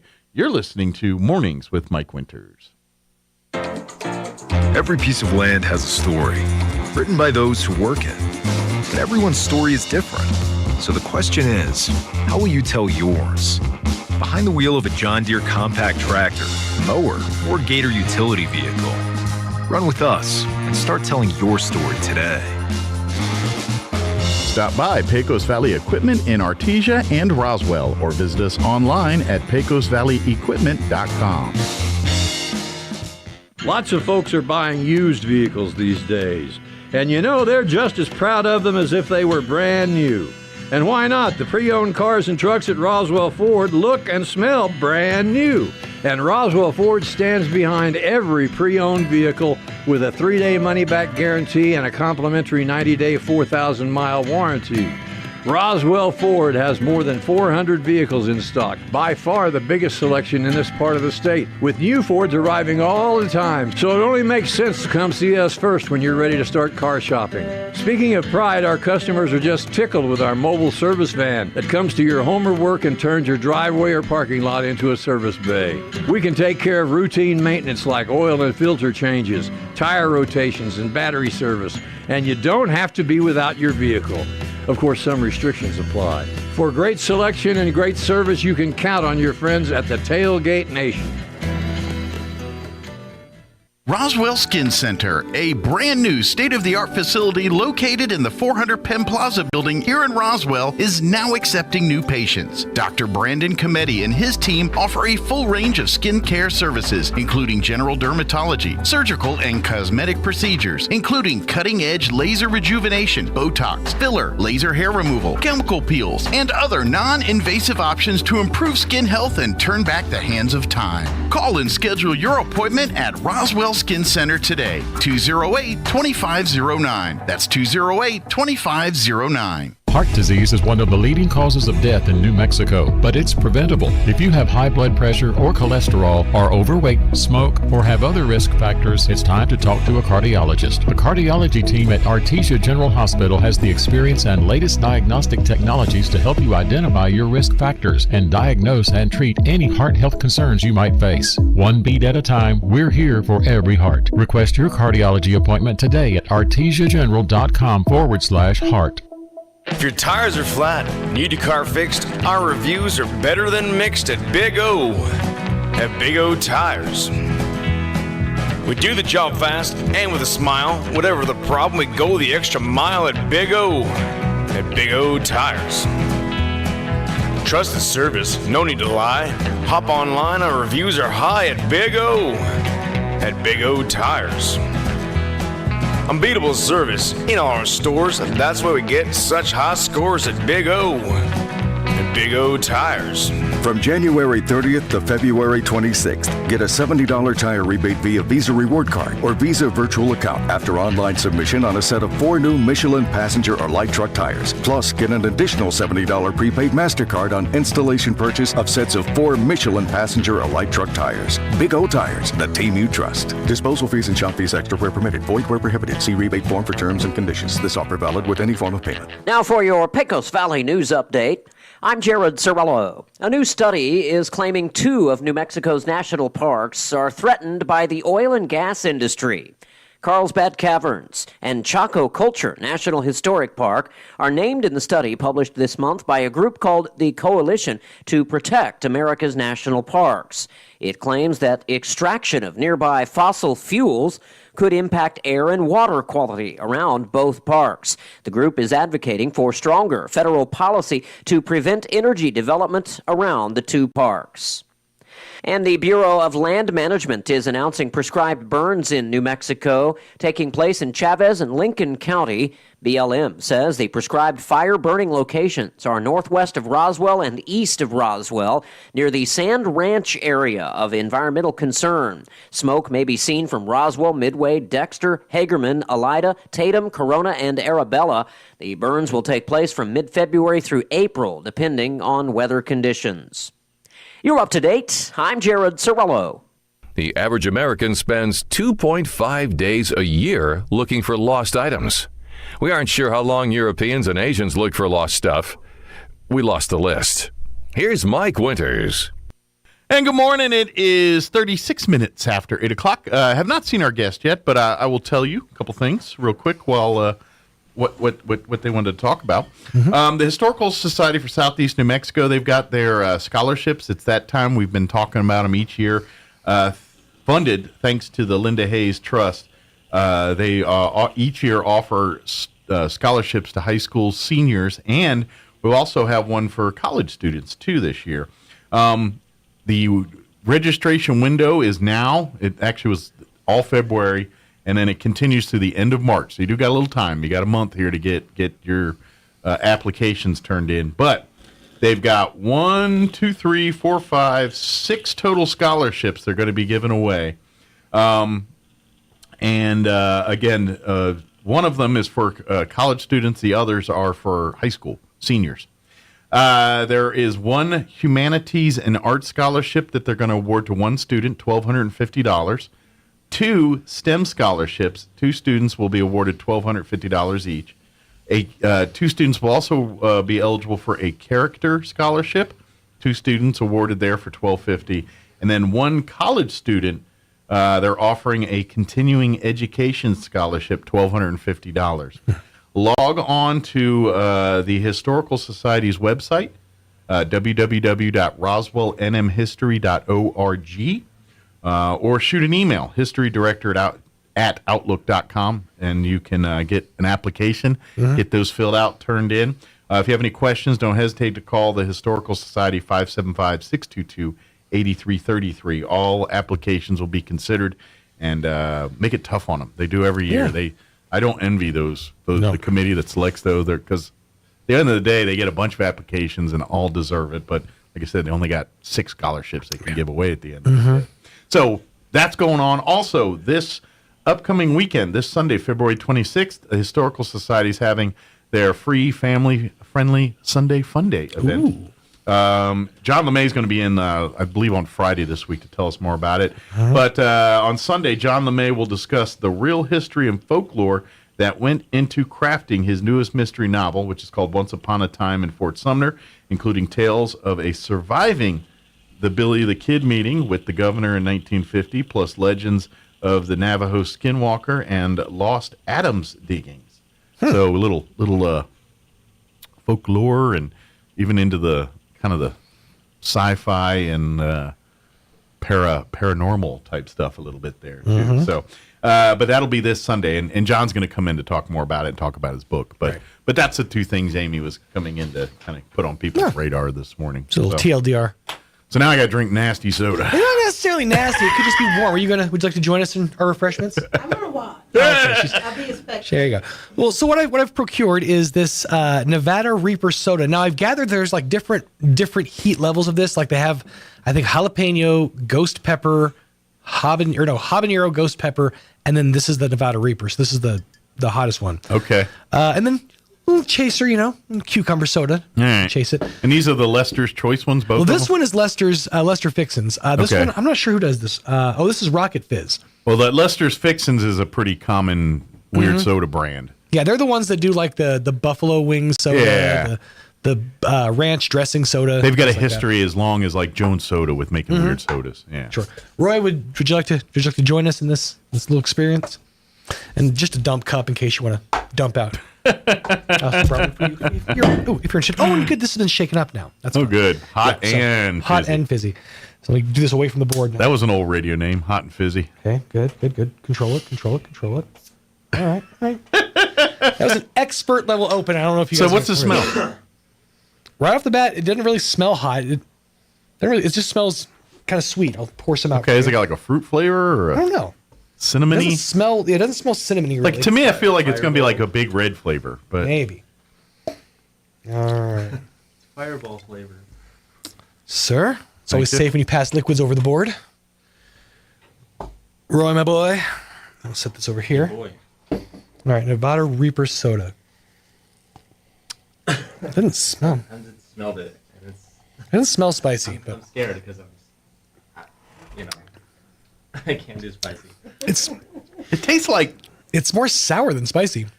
It kind of tastes a little like fizzy Tabasco. Oh.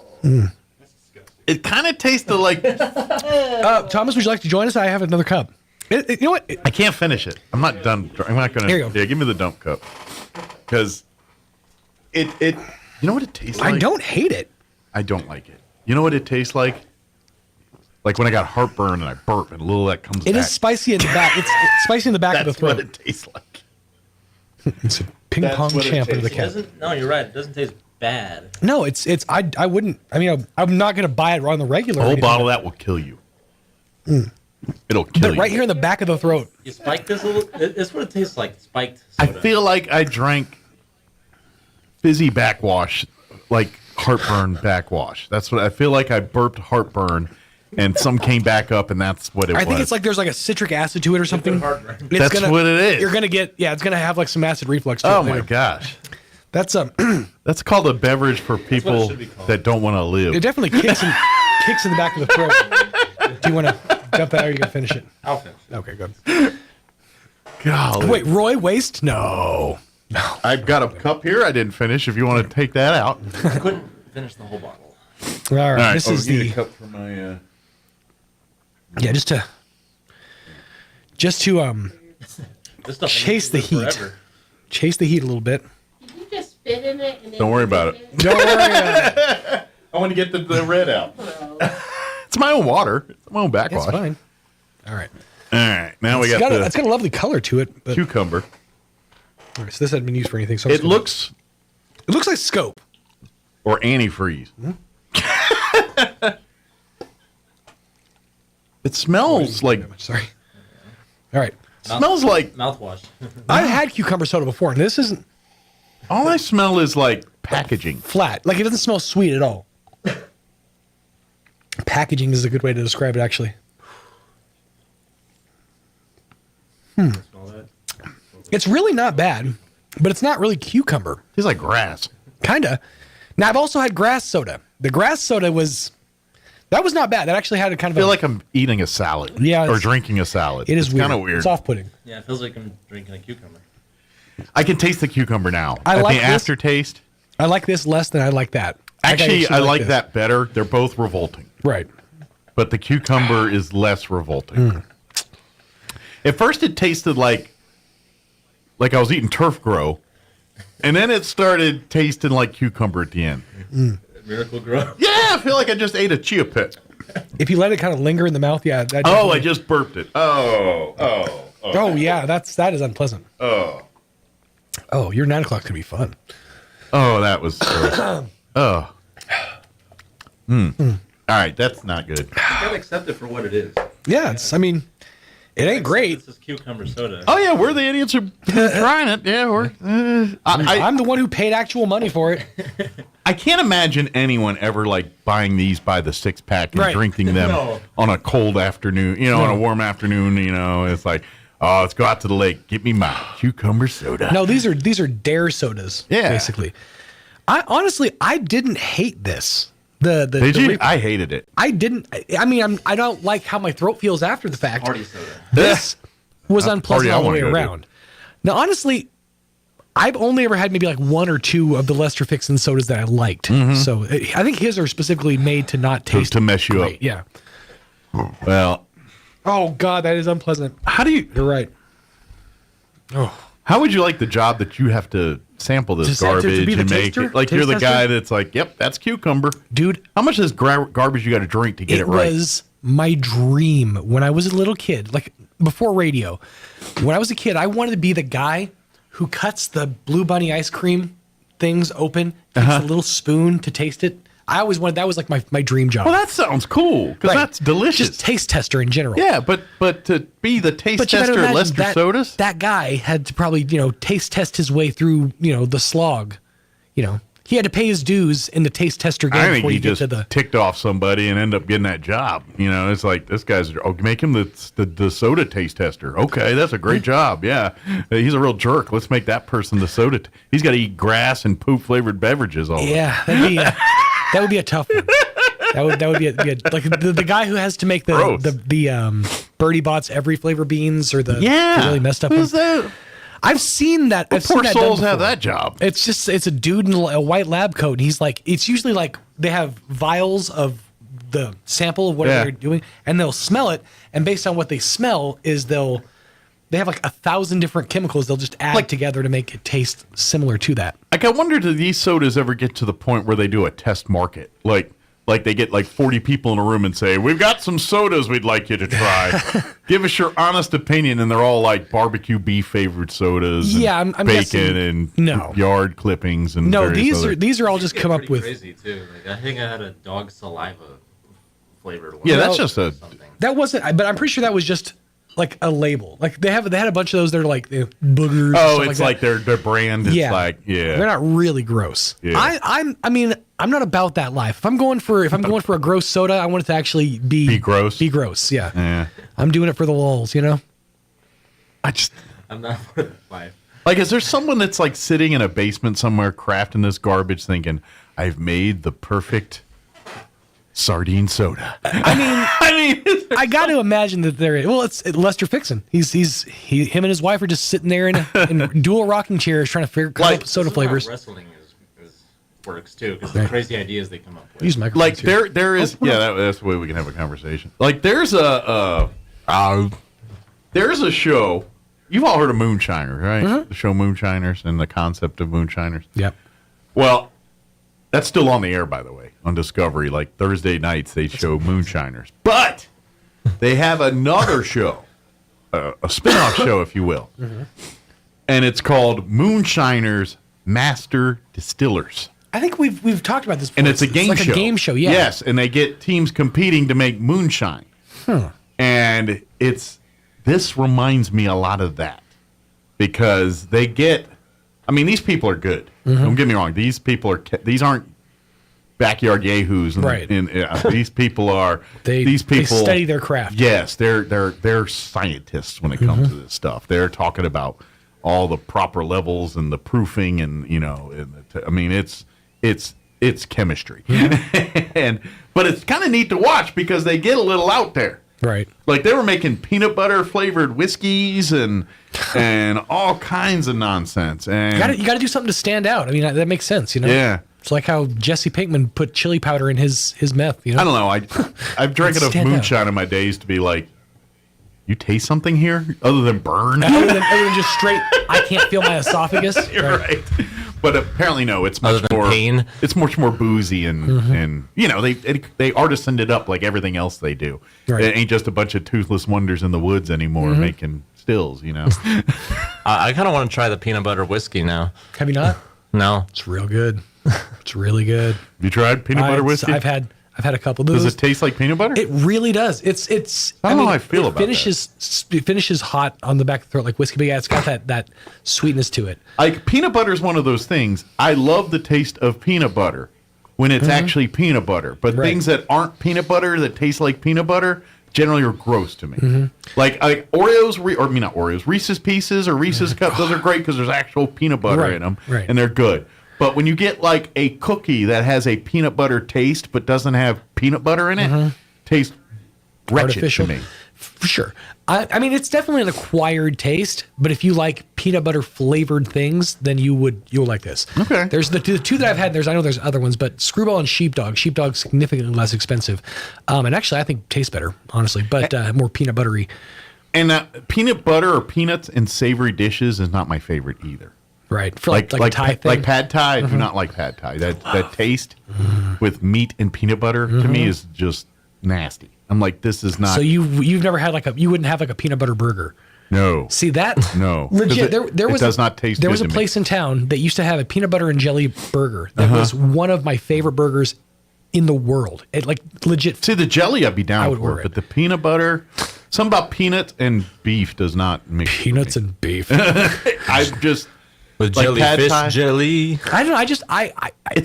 I just eating meat with a peanut butter smell to me is not pleasing. It just screws with my palate and I don't like it. So I'm not. I love Thai food, foods. I just do not like pad Thai because of the peanut butter thing. It's kind of, and I love peanut butter. I'll eat a peanut butter jelly sandwich all day. I'll eat peanut butter ice cream, peanut butter. I just like the idea of biting into a hot moist nut. There, I said it. Somebody had to say it, and there I said it. So every now and again, I just look over at Kim's look of disapproval at me. Have you had the pecan ale?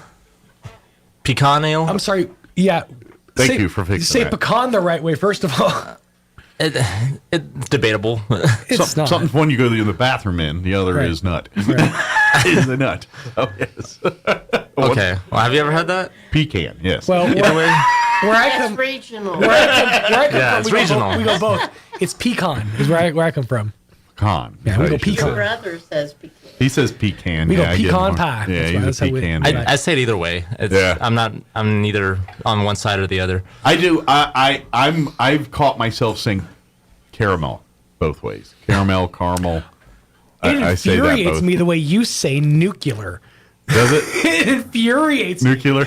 Oh, it's like, just say nuclear. It's spelled nuclear. My habit, my that's one of my accents that don't come through. One thing some I've got rid of, some I have not. But nuclear, that's what I have trouble with. Words like February. February messes with library. I mess those. One thing I'll stand by is it's apricot, not apricot. Oh, I always said apricot. I think it depends on the circle of people I'm talking. I Probably, don't yeah. address apricots or apricots enough to have a preference. I say apricot. But I catch when I'm talking fast or trying to get a point out. That's when I catch My mess up words like window. Yeah, right. I say window. Winder. Window is how I know, and that's how if you don't catch, or I don't say roof, I say roof. Roof. Go to the roof. It's on the roof. I say that's all.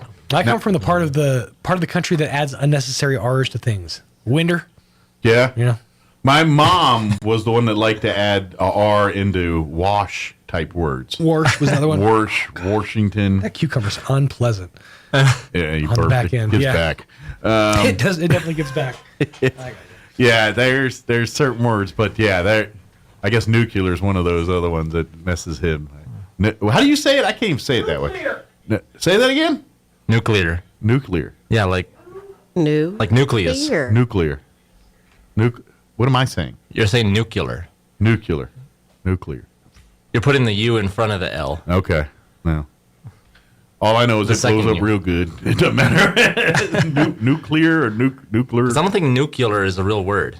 I think it's me. It's my rudeness with those people that add an extra syllable to athlete. It's the same thing. I do that to nuclear or whatever. How I'm saying it wrong. Nuclear. I can't even now. I'm not even sure what the right way to say it is. It's regional, like pecan. Yeah, nuclear is one of those ones. But yeah, it's the same thing. Like people go athlete. That's an athlete. Athlete. All right, it is 8:54. I'll work on that. We're practicing my words. Let's go ahead and get you into your Wall Street Business Update. Quick commercial break before we get into news. Don't go away. You're listening to Mornings with Mike Winters. With the Wall Street Business Report, I'm Bill Alexander. The S&P 500 ended lower on Friday, weighed down by Microsoft and NVIDIA, as investors worry that inflation and a strong U.S. economy could put the Federal Reserve on pace for more interest rate hikes. Global airports expect smoother travel this summer as staffing improves, but surging passenger demand during peak periods in Europe and North America could still bring long lines, baggage pileups, and delayed flights. That's according to industry analysts. Airports, airlines, and government agencies have been staffing up to avoid crippling labor shortages that curbed capacity and led to travel headaches last summer. British consumers unexpectedly increased their shopping in January, but the big picture remains one of weak demand from inflation-hit households relying more on discounts at retailers to make ends meet. For the Wall Street Business Report, I'm Bill Alexander in Washington.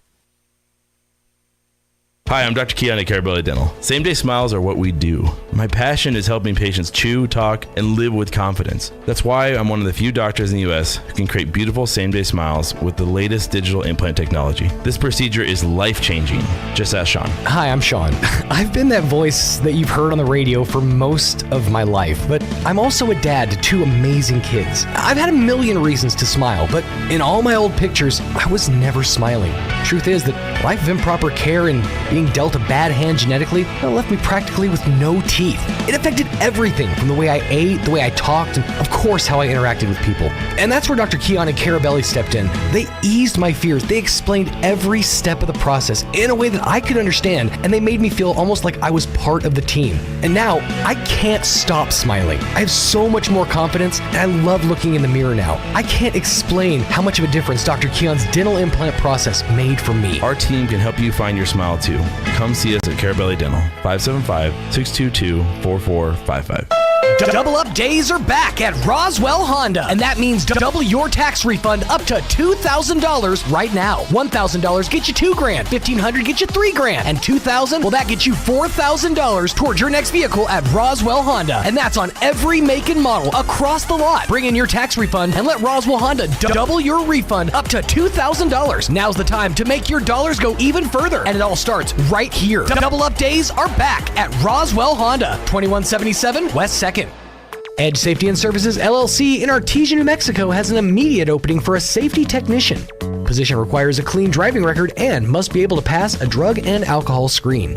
Edge Safety offers great pay with IRA benefits and employer contribution towards health benefits. Please email resumes to edgecoding@yahoo.com or apply in person at 402 West Main Street inside the Edge Safety and Services facility. Edge Safety and Services LLC is an equal opportunity employer. Here's a Mornings with Mike Winters fun fact. Astronauts are not allowed to eat beans before they go into space because passing wind in a spacesuit damages them. the suits or the astronauts? Here's Mike Winters. And good morning. It is 8:58. Stay tuned next hour. Peggy Bolin with Camp Invention's going to join us, talking about this year's Camp Invention, which I believe gets underway June 5th through the 9th. It'll be at First United Methodist Church. We'll talk all about it next hour. So, of course, as many of you probably already aware, that kind of broke news yesterday about President Jimmy Carter entering hospice. And so it sounds like we're going to lose him soon. That's usually that means when they go into hospice there. And I know, as one who lived during his presidency, not the best of presidents, right, but as far as human beings go, and what he's done, and before, after, and really during, he was amazing humanitarian. I mean, that man's done more in his 90s than we've done in our whole lives, probably. So it is a great loss to see that he's at the end of his life now. So hopefully, I'm sure. Because Jimmy Carter, just the way you see and how you see him interact, and he's going out the way he wanted to, kind of around his people, and he's probably still helping people in hospice as best he can. You know what I mean? That's kind of how. They were showing the footage yesterday, and it probably wasn't that long ago. They were showing this footage. He was down there building houses for Habitat. Yeah, that was one of his big Habitat for Humanity. He could barely lift a hammer, but he was down there doing he was down there building. He basically projects. Started Habitat for Humanity. I'm not sure if he did or not. I don't know. He put him on the map. Yeah, I have no idea if he. I knew he was very involved with it. I have no idea as far as creating it or whatever. But yeah, and that's just it. I mean, he looks rough. That's what. Yeah, like he could barely hold a hammer. But he was getting after. I think he'd had some kind of sore on his forehead or something. They had a big bandage, but there he is, still helping and still working. I mean, you got to admire a human being like that. Absolutely. So sad to hear that. All right, it's 9 o'clock. We'll be back on the other side. Do not go away. News this hour from townhall.com. I'm Rich Thomason. Announcing hundreds of millions of dollars more in U.S. aid, President Biden has paid a surprise visit to Ukraine, spending more than 5 hours in Kiev. His trip comes near the anniversary of the Russian invasion. 1 year later, Kyiv stands, and Ukraine stands. Democracy stands. The Americans stand with you, and the world stands with you. Meeting with President Volodymyr Zelensky in the Ukrainian capital, Mr. Biden announced an additional $500 million in U.S. aid, including more weaponry. At the same time, the U.S. worries that China may supply its ally Russia with weapons and ammunition. We are concerned that China is considering supporting Russia's war effort in Ukraine with lethal assistance, something that we're watching very, very closely. Secretary of State Antony Blinken says he underscored U.S. concerns in a meeting he recently had with his Chinese counterpart. There's a call for fiscal responsibility and some measure of restraint as the federal debt continues to balloon. The spending is unbelievable. We've taken, just in 4 years, the expenditures of this country will go from $4.4 to over $6 trillion a year. Republican Senator Rick Scott telling the Salem Radio Network's Hugh Hewitt that a balanced budget and fiscal responsibility is essential to assure continued funding of the military and the preservation of programs like Medicare, Medicaid, and Social Security. President Biden may not be going there, but former President Trump will. Donald Trump Jr. announcing that his father will visit East Palestine, Ohio, the scene of the toxic train derailment a couple of weeks ago. And Mr. Trump writes that he'll see them on Wednesday. Townhall.com. From the creators of I Can Only Imagine comes Jesus Here's Revolution. An important message from the Diabetes Solution Center. Do you like pricking your fingers to test your blood sugar levels? No one does. But it's important to maintain your health. Based on a and true now, by wearing a small remote device called a continuous glucose monitor, or CGM, you don't need to prick your fingers anymore. It's easy to use and helps you make more accurate diabetes treatment decisions. If you are testing your blood sugar 3 or more times daily, injecting insulin, or using an insulin pump, call the Diabetes Solution Center right now. And if you have Medicare or most major insurance coverage, you may be able to get a new CGM at little to no out-of-pocket cost. Shipping is free, and we'll even bill your insurance company for you. If you are testing your blood sugar 3 or more times daily, injecting insulin, or using an insulin pump, call the Diabetes Solution Center right now to learn how to end the painful finger sticks and get your own continuous glucose monitor, or CGM, at little to no out-of-pocket cost. Everybody wants cheap airfare, but where do you find it? You call low-cost airlines. Their prices are direct from the airlines, and they're so low you can't find these fares published anywhere. They specialize in cheap flights, discount hotel rooms, cheap car rental rates, and great package deals anywhere around the world. Wherever you want to go, they can help you get there cheaply and with a best price guarantee. If you want the lowest prices on your airline tickets or other travel services, call now. That's right, call. That's the only way to get these rates. Experts are standing by 24/7 to get you the cheapest airfare and hotel rates available. So don't wait. Call right now for the lowest travel prices anywhere and for great last-minute travel deals too. Call 866-755-5300. That's 866-755-5300. Again, that's 866-755-5300. Call us right now. Bird flu costs are piling up as the outbreak enters its second year. The ongoing bird flu outbreak has cost the government roughly $661 million and added to our pain at the grocery store as officials slaughtered more than 58 million birds to help limit the spread of the virus. The farmers who raise chickens and turkeys have also easily lost more than $1 billion, but no one's calculated the total cost to the industry just yet. The bad news is that with the outbreak entering its second year and the spring migratory season looming, there's no end in sight. Ron DeRockstra reporting. A Tesla driver was killed, a passenger critically hurt when the car plowed into a fire truck. It was parked on a freeway in Northern California. The Contra Costa County Fire Protection District says 4 firefighters suffered minor injuries when the truck was hit early Saturday morning. The ladder truck had been blocking lanes on I-680, helping to clear an earlier accident. More on these stories at townhall.com.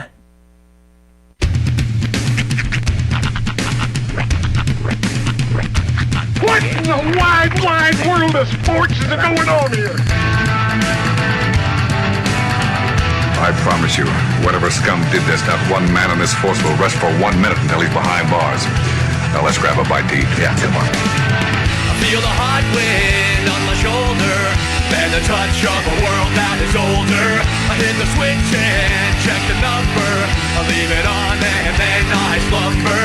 I hear the rhythm ringing through it. Flamenco guitar and cumbia music. I hear the talking of the DJ. The travel listen, what does he say? I'm on a Mexican radio. I'm on a Mexican world radio. Broadcasting live from high atop the J.P. White Building in downtown Roswell, New Mexico. It's Mornings with Mike Winters on 106.5 Roswell's Talk FM. Is that what I sound like when I talk? Now, here's your host, Mike Winters. And good morning. It is 6 minutes after 9 o'clock. Welcome to hour number 3. Trace Inviernos. Of Mornings with Mike Winters, right here on 106.5 Roswell's Talk FM. Happy Monday. Happy President's Day, everybody. Indeed. Just saw, I was trying to figure out what was going on, but they were showing the Fox News app, so I've been watching it for the last 5 minutes. Mm-hmm. They're showing the ceremony for at Mount Vernon for Washington's birthday, President's Day. Right. So they're having, it looks like a parade ceremony of Revolutionary War era soldiers doing parade around the Mount Vernon grounds. I just thought they were dancing. No, they're doing drill. Yeah. Marching and drum and fife and all that. Mm-hmm. So, but yeah, it looked kind of neat. I was kind of watching the watching the formations, and they're pretty tight and everything for a group of volunteers. I was like, man, they're marching in step and on tight. And they're doing the pivots pretty well. I was impressed watching. Takes a lot to wear that tri-corner hat and do it right. Well, as a guy that had many an hour having to do that kind of stuff, it's kind of it stinks. It's real not respect, fun. real. It's hard. Well, you're a marching. Oh yeah, 100%. Shin splints and you too. Yeah, Yep. it's only difference is that I had more people yelling at me. Yeah. And we got way funner cadences to say. That is very true. I was there at a different time when they weren't worried about offending people to say things.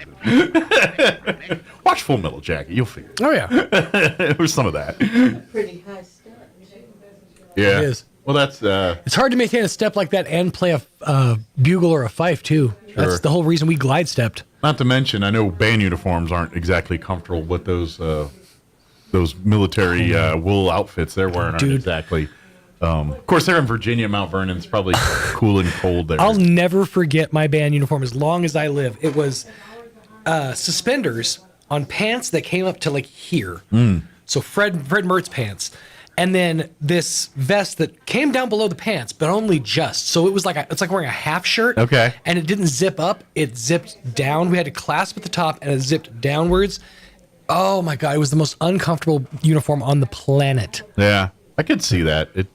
All I could think of is Heroic, 1,000 what's that years play? old. Shoot, they did it in like elementary school. The Marching Man or what's the Music Man? Music Man. Oh, Thank yeah. you. That's the one. That's the uniform I think of. Is that from that movie or play? Yeah, that's pretty much it. Exactly. It's not fun, but. Yeah, Music Man. I was like, Marching Man? What's that thing called? Marching Man. It's been a few years since I've seen it. But you ever been to Mount Vernon? I haven't. It's a neat place there in Virginia. I have never been to that part of the country. No? I'd love to go, over that's that region. George Washington's plantation. Oh, yeah, that's for George Washington home, Mount Vernon. Gotcha. Building a home, his home's back there. Yeah, then if you see a couple, they were showing angles of the village, you could see it in the background there. But yeah, that's the home of George Washington. It's his mansion. Okay. That's where he lived, his property, and he's. If you go back to the property, you can see the places where he made beer and of course the farmhand slave quarters, all the stuff that was put all that stuff. Was in a small house outside. Okay. Well, it's because of the time. Right. They didn't want to build it. And one of the things is that home, if you notice, some of the walls and stuff are brightly painted and wallpaper. They're kind of gaudy for our time, but for that time, that was high luxury. Oh, to have pigments. Yeah, to have colored the colors, those bright colors in those walls and things. George Washington had picked those colors. Yeah. Okay. But that's kind of a luxury of the time that you didn't get to enjoy during that time. So it's kind of neat to see a luxurious home of the late 1700s, early 1800s, and kind of seeing what they. And there's quite a bit of original pieces in that still, furniture and what have you. That dates back to when the Washingtons called it home. I'd imagine they've taken painstaking efforts to maintain as much as they could. Oh yeah, for sure. There's a lot of money in trusts and things to keep that thing. All of the going. bedrooms are upstairs. You get to go upstairs and see Washington's bedroom where he died. In his bed. Wow, well, that's cool. It's a old farmhouse and it's designed that way. It's crazy. You get more access to George Washington's living quarters than you do to Elvis Presley's. That's That's true. Well, George Washington was our president, man of a people. Elvis, an icon. Yeah. At the end of the day, he sang a couple songs. Yeah. A lot of them, and it was, you know what I mean? But And different. his family protected that. And there was also a private family running that, not the government or the National Park Service or whoever runs Mount Vernon. But it's a cool place. If you ever get to there's Mount Vernon right there. There's the mansion. Okay. There's some of the little houses. Right. smokehouse and all that. Yeah. And then the river's right there too.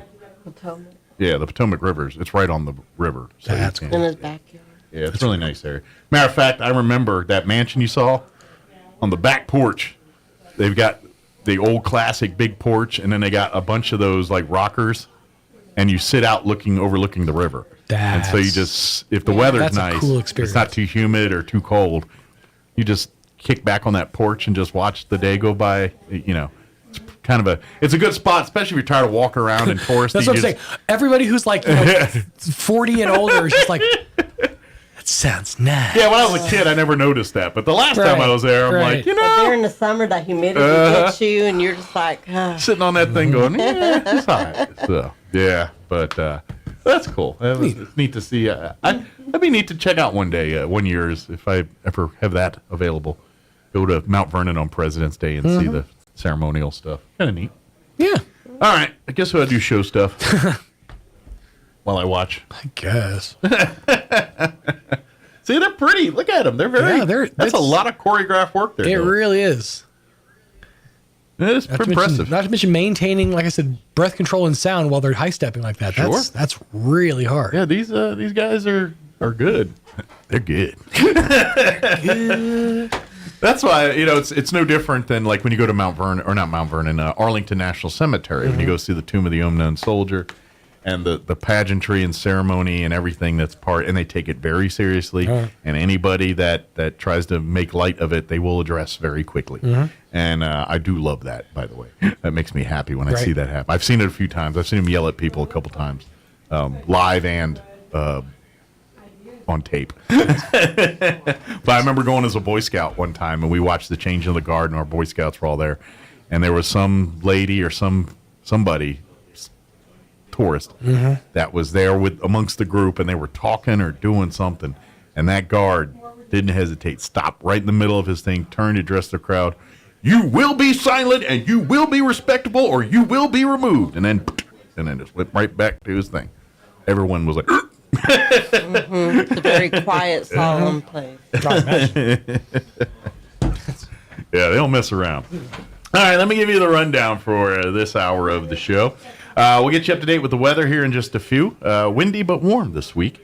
And then here in just a little bit, about 5-10 minutes or so, we're going to have Peggy Boland join us talking Camp Invention for 2023. It's happening here the first part of June at First United Methodist Church. She'll come in and tell us all the fun information about this year's Camp Invention. It's for mostly elementary school students, but we'll talk more about all that here in just a bit. All right, and then, of course, we'll get you up to date with news and whatever else we can come up with for this hour of the show. Before we do any of that, though, let's go ahead and get you up to date on the weather. I'm meteorologist Steve Hamilton with your Pecos Valley weather. Couple of low-pressure systems coming through the area this week. We can expect gusty wind today, along with some blowing dust possible. Our afternoon high in the low 70s, wind kicking up to about 35 or 40 miles an hour. Overnight will be cloudy, our low dropping to about 40, and then tomorrow we get a mix of sunshine and clouds, mid-70s on the afternoon high, and wind gusting to 40. That's your latest forecast. I'm meteorologist Steve Hamilton. Thank you, Steve. Currently 62 degrees here in Roswell. Humidity is at 46%. Winds out of the southwest at 14 miles per hour. Today, partly cloudy skies and warm with a high of 74, but winds will be breezy. West winds 15 to 20 this morning, increasing this afternoon 20 to 25, gusting as high as 35 miles per hour later today. Mostly cloudy tonight with an overnight low of 42, so warm overnight. West winds 10 to 15. Another warm day for you Tuesday and breezy. Partly cloudy and 73. Winds will be out of the southwest early, 5 to 15 miles per hour. Later increasing 15 to 25, gusting as high as 35 miles per hour. There is a 20% chance at showers before 11 tomorrow night. Mostly cloudy, overnight low of 43. Windy on Wednesday and cooler. Areas of blowing dust after 11. Mostly sunny and 63 otherwise. Winds will be out of the southwest, 15 to 25, increasing 35 to 45. Could see wind gusts as high as 60 Wednesday afternoon. Wednesday night, areas of blowing dust continue. Partly cloudy, overnight low of 34. Thursday, mostly sunny and 65. Partly cloudy and 69 on Friday. And then for the weekend, partly cloudy, 72 on Saturday. Partly cloudy and breezy with a high of 68 on Sunday. All right, it is 9:16. We're going to take a 3.5-minute commercial break, and then Peggy Boland, talking Camp Invention, will join us on the other side. Don't go away. You're listening to Mornings with Mike Winters. The Calico Cow is moving to a new home.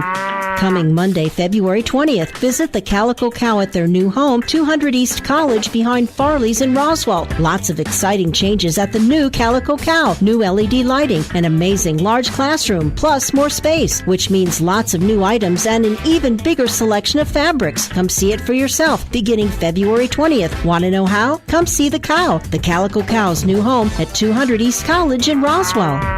It's time to stock up on beef. Do it the most affordable way by buying a whole or half beef from Runyon Cattle. A whole beef feeds a family of 4 for nearly a year.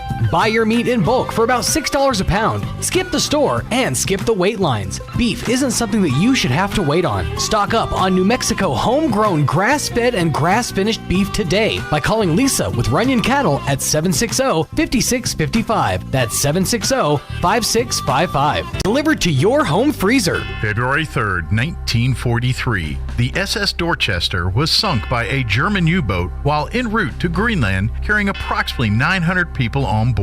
This event has been referred to as the second worst sea disaster of World War II. It was during this tragic event that 4 military chaplains paid the ultimate sacrifice to save hundreds on that fateful day. The American Legion Post 61 family would like to invite you to hear the story of the 4 chaplains and hear why these 4 men are still inspiring Americans today. Join us at First United Methodist Church, 200 North Pennsylvania in Roswell on Sunday, February 26th at 3 p.m. This event is completely free and all are welcomed and encouraged to attend. Listen, you want a pizza? You can get one of those anywhere. But if you want authentic, traditional, brick oven-style pizza, forget about it. There's only one place in town, our Pizza Center in Roswell. I'm talking about authentic pies using authentic ingredients. Plus, pasta, salads, wings, subs, burgers, and a whole menu chock full of your favorites. You can dine in or have it delivered up to 5 miles. Open Monday through Saturday, 11 a.m. to 10 p.m. at 505 North Main in Roswell. Or check out RoswellPizzaCenter.com. And hey, mention you heard it on the radio and buy one pizza, get one free. Our Pizza Center, a taste of the old world, right here. It takes a long time to develop trust. At LaGrone Funeral Chapel, they've been earning your trust for decades. They understand how important it is to friends and family to celebrate a life in the way you choose. The professionals at LaGrone will ease your stress and anxieties. They'll provide the guidance you need to select a service that's appropriate. And that's what they've been doing for generations, earning your trust and doing the right thing. LaGrone Funeral Chapel and Crematory, 900 South Main in Roswell. Online at LaGroneFuneralChapels.com. Heart disease is one of the leading causes of death in New Mexico, but it's preventable. If you have high blood pressure or cholesterol, are overweight, smoke, or have other risk factors, it's time to talk to a cardiologist. The cardiology team at Artesia General Hospital has the experience and latest diagnostic technologies to help you identify your risk factors and diagnose and treat any heart health concerns you might face. One beat at a time, we're here for every heart. Request your cardiology appointment today at artesiageneral.com/heart. Here's a Mornings with Mike Winters fun fact. China has more English speakers than the United States. They have more Chinese speakers, too. Here's Mike Winters. And good morning. It is 20 minutes after 9 o'clock, and joining us in studio this morning, back talking camp invention, Peggy Volan with us this morning. Good morning, Peggy. Good morning. How are you? Doing great. How about yourself? Pretty good. Good. Well, it's hard to believe. I know. But it is that time of year again. Camp Invention, which is a camp that Peggy's been spearheading for many years. I'll say it's like 15 years now. I was like, it's somewhere in that ballpark. And it is back for 2023. It's going to be happening June 5th through the 9th. And it's going to be at First United Methodist Church again this year. So back 2 there. years in a row. Yeah, back to a great facility there. And thank you to First United Methodist Church for being home for Camp Invention once again here. But they're a great place. It's a great place, yes. And they do a lot of great stuff for the community. You know, besides being a church and helping people and all that. But they're a very a great community partner for a lot of things around town. So yes.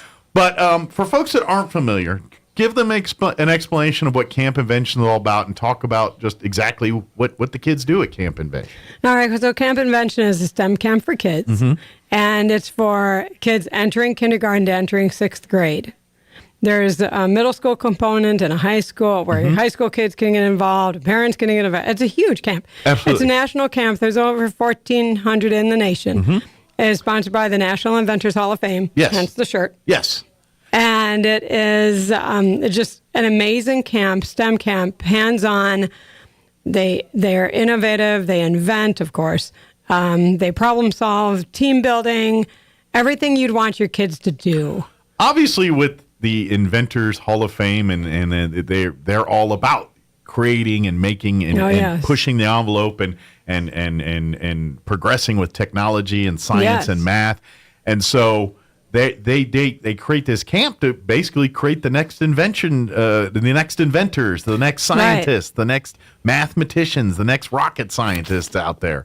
Yeah. And so they invest back in by having these camps nationally. Like Peggy said, each, just about every corner of the country has a camp within driving distance of it somewhere.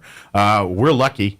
It's going to be right here in Roswell, right about 2 blocks from where we're at right now. Right. And there's not too many in New Mexico. Yeah, there really isn't. We're very fortunate about that. There's not a whole lot here in New Mexico. No, there's not. And again, like you said, it's kind of geared for elementary and then some into the early middle school age. But depending on, they have like a CIT, a LIT. LIT is what they call them. But they used to be called CIT. Yeah, You've been doing this a long time too, Mike. Yeah, but and that's for your kids that are a little older than elementary school, but like middle school, and they can serve as kind of camp counselors. Where they get to learn and participate in the activities, but they're helping the actual camp counselors do the projects, keeping kids wrangled, and doing all that kind of stuff. Right, the high school and college kids, the leadership interns. So if you have an interest in that, you can sign up. But of course, if you're an elementary school child, we'd love to have you spend the day. It's a day camp. You'll go. You'll come in the morning, go home at evening, and then it'll be all week. And then Friday, we want to get the last day of the camp. We want to get the parents and everyone to come, and they'll kind of have a big. We don't do that anymore. Oh, that's not even a part of it either. Okay, see, I'm again getting back to the. I know. But it's a week long of where they're doing the stuff for the camp, and the parents get to come and see all the projects and see all the cool things. Yes, that these kids all get week to long, do. the kids are taking theirs home. Yeah. Which is really cool, except for this little dude. This little guy is different, but each camp, each year, they kind of, and is it always 4? It always seems like it's 4 different little projects that they work on throughout the course of the week. And they kept that consistent. Yes, and the cool part is, regardless of how old they are, it's taught to that level. So if you have the younger kids, first graders, they're doing the same things as the 5th graders, but it's just a less advanced or it's something age appropriate. And so the 5th graders, the older kids are still working on the same projects, but they may be learning it from a different angle, something. So the cool part is, if you had a child that came as a 1st or 2nd grader, come back for 3rd, come back each year through the 5th grade. Everyone is different. Yeah, the projects that they're doing this year are completely different than the projects they did last year, and vice versa. The year before, those are different. But they all tend to pick areas where they focus on different. Some might focus on space or that kind of thing. One might focus on earth science or something like that. Each project kind of focuses on a different lesson or a different thing that they could teach. So that being said, let's talk about this year's projects. What are some of the things the kids will be working on this year at camp? All right. So the first one is called Mimic Bot. Okay. And campers transform their own robot, and this is a robot. Yes, that's the start of one. The start of one. That's right. The start of one. Into a one-of-a-kind stuffy, and then take their creation home to inspire more original ideas. Nice. So this is a Mimic Bot, and what's really cute about this is it comes with a little body. This actually pops off. Okay. But this goes over the body, the plastic body. So some assembly's already been done on this. And then the little arms, they can attach those. There's markers, so they can draw on it. They come with little googly eyes. Oh, nice. This is hair. The hair is awesome.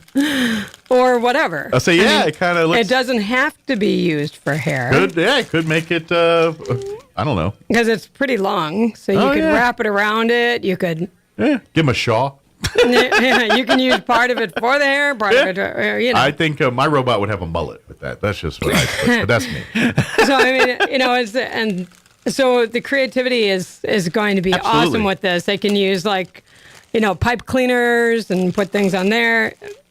It's endless. They learn to create, think outside the box and do what they want with. But at the same time, they also learn the mechanics of, what, and obviously, again, appropriate to school level. They get to, while they're creating these little robots, they're also teaching the principles of how that robot works, and all that good stuff. So it's an art and craft project with some science in it that they, you know what I mean? Yeah, they get to see the mechanics of how the robot works and the whole thing, and then so it's a Mimic Bot. So is it like learn your behavior and mock you? Just scares the living daylights out of you. It does that too. Your response to talking. Okay. And it mimics what's being said. Oh, okay. So the kid. Okay. So it's actually like a real young child. It does exactly. It mimics, follows, and it mimics. So this is going to be really fun. I know the kids are going to love this. They get to take it home. And what's nice is the parents can turn it off. And it only works on noise. Okay. So in a quiet room, you can encourage your kid, hey, if you're really quiet, so it could be a really... If you set off your guy, then you're too loud. And that's right. That's right. So, I mean, there's a lot that you can do with this mimic bot, and I think it's adorable. Yeah. I mean, they can decorate it. And plus, they can make it their own little friend and personalize it. And, and then, of course, when they get back to school in the fall, they're show and tell everybody. Right. If they haven't destroyed it by then. But, right. But it's pretty cool. Cool. I like little feet. I think it's really cool. I like the whole, I think it's, and that's the cool thing is each one's going to, by the end of it, every, depending on how many campers, 75, 100 campers, going to be 100 different versions of that doll right there. That's really cool. So that's what's cool. So that's one of the four projects. That's one of the four. Okay. Another one is called Catching Air. This is physics-based. Okay. When they design their own mini skate park, campers take their ramps and rails in an epic ride through physics, engineering, and art. So if you love skating or if you have children and you're always like, they want to build their ramps and things, this is actually showing the science behind those and how to make those. And so, even when they go, to the neighborhood skate parks here to go, now they can look and probably look at those from a different perspective as they've now kind of built their own mini version of one. Right. So those are pretty cool. I like that. Another one is called Pop-Up Venture. Okay. They create their own pop-up shop. Okay. So they're being entrepreneurs. Yeah. Campers use green energy and awesome entrepreneurship skills. Nice. So that's really cool. I mean, I saw that. It's really neat. So not only are they learning a little science there, but a little business model and how to navigate that side of things too, which, again, kind of stuff that you don't necessarily get in a class per se. You just get through experience. Exactly. And so they're actually getting some experience in this type of stuff. So who knows? What they learned at Camp Invention when they were 7 years old or 10 years old might turn out to be the foundation for their own business someday. Right. I mean, how cool is that? I know, it's really cool. So the last one is called Invention Celebration. Campers become confident event planners as they set the mood with lights, music, and an inventive party assistant. Nice.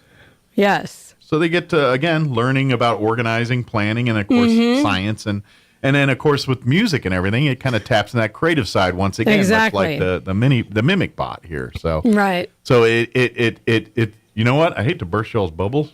Y'all gonna have to turn this into a STEAM camp instead of a STEM camp.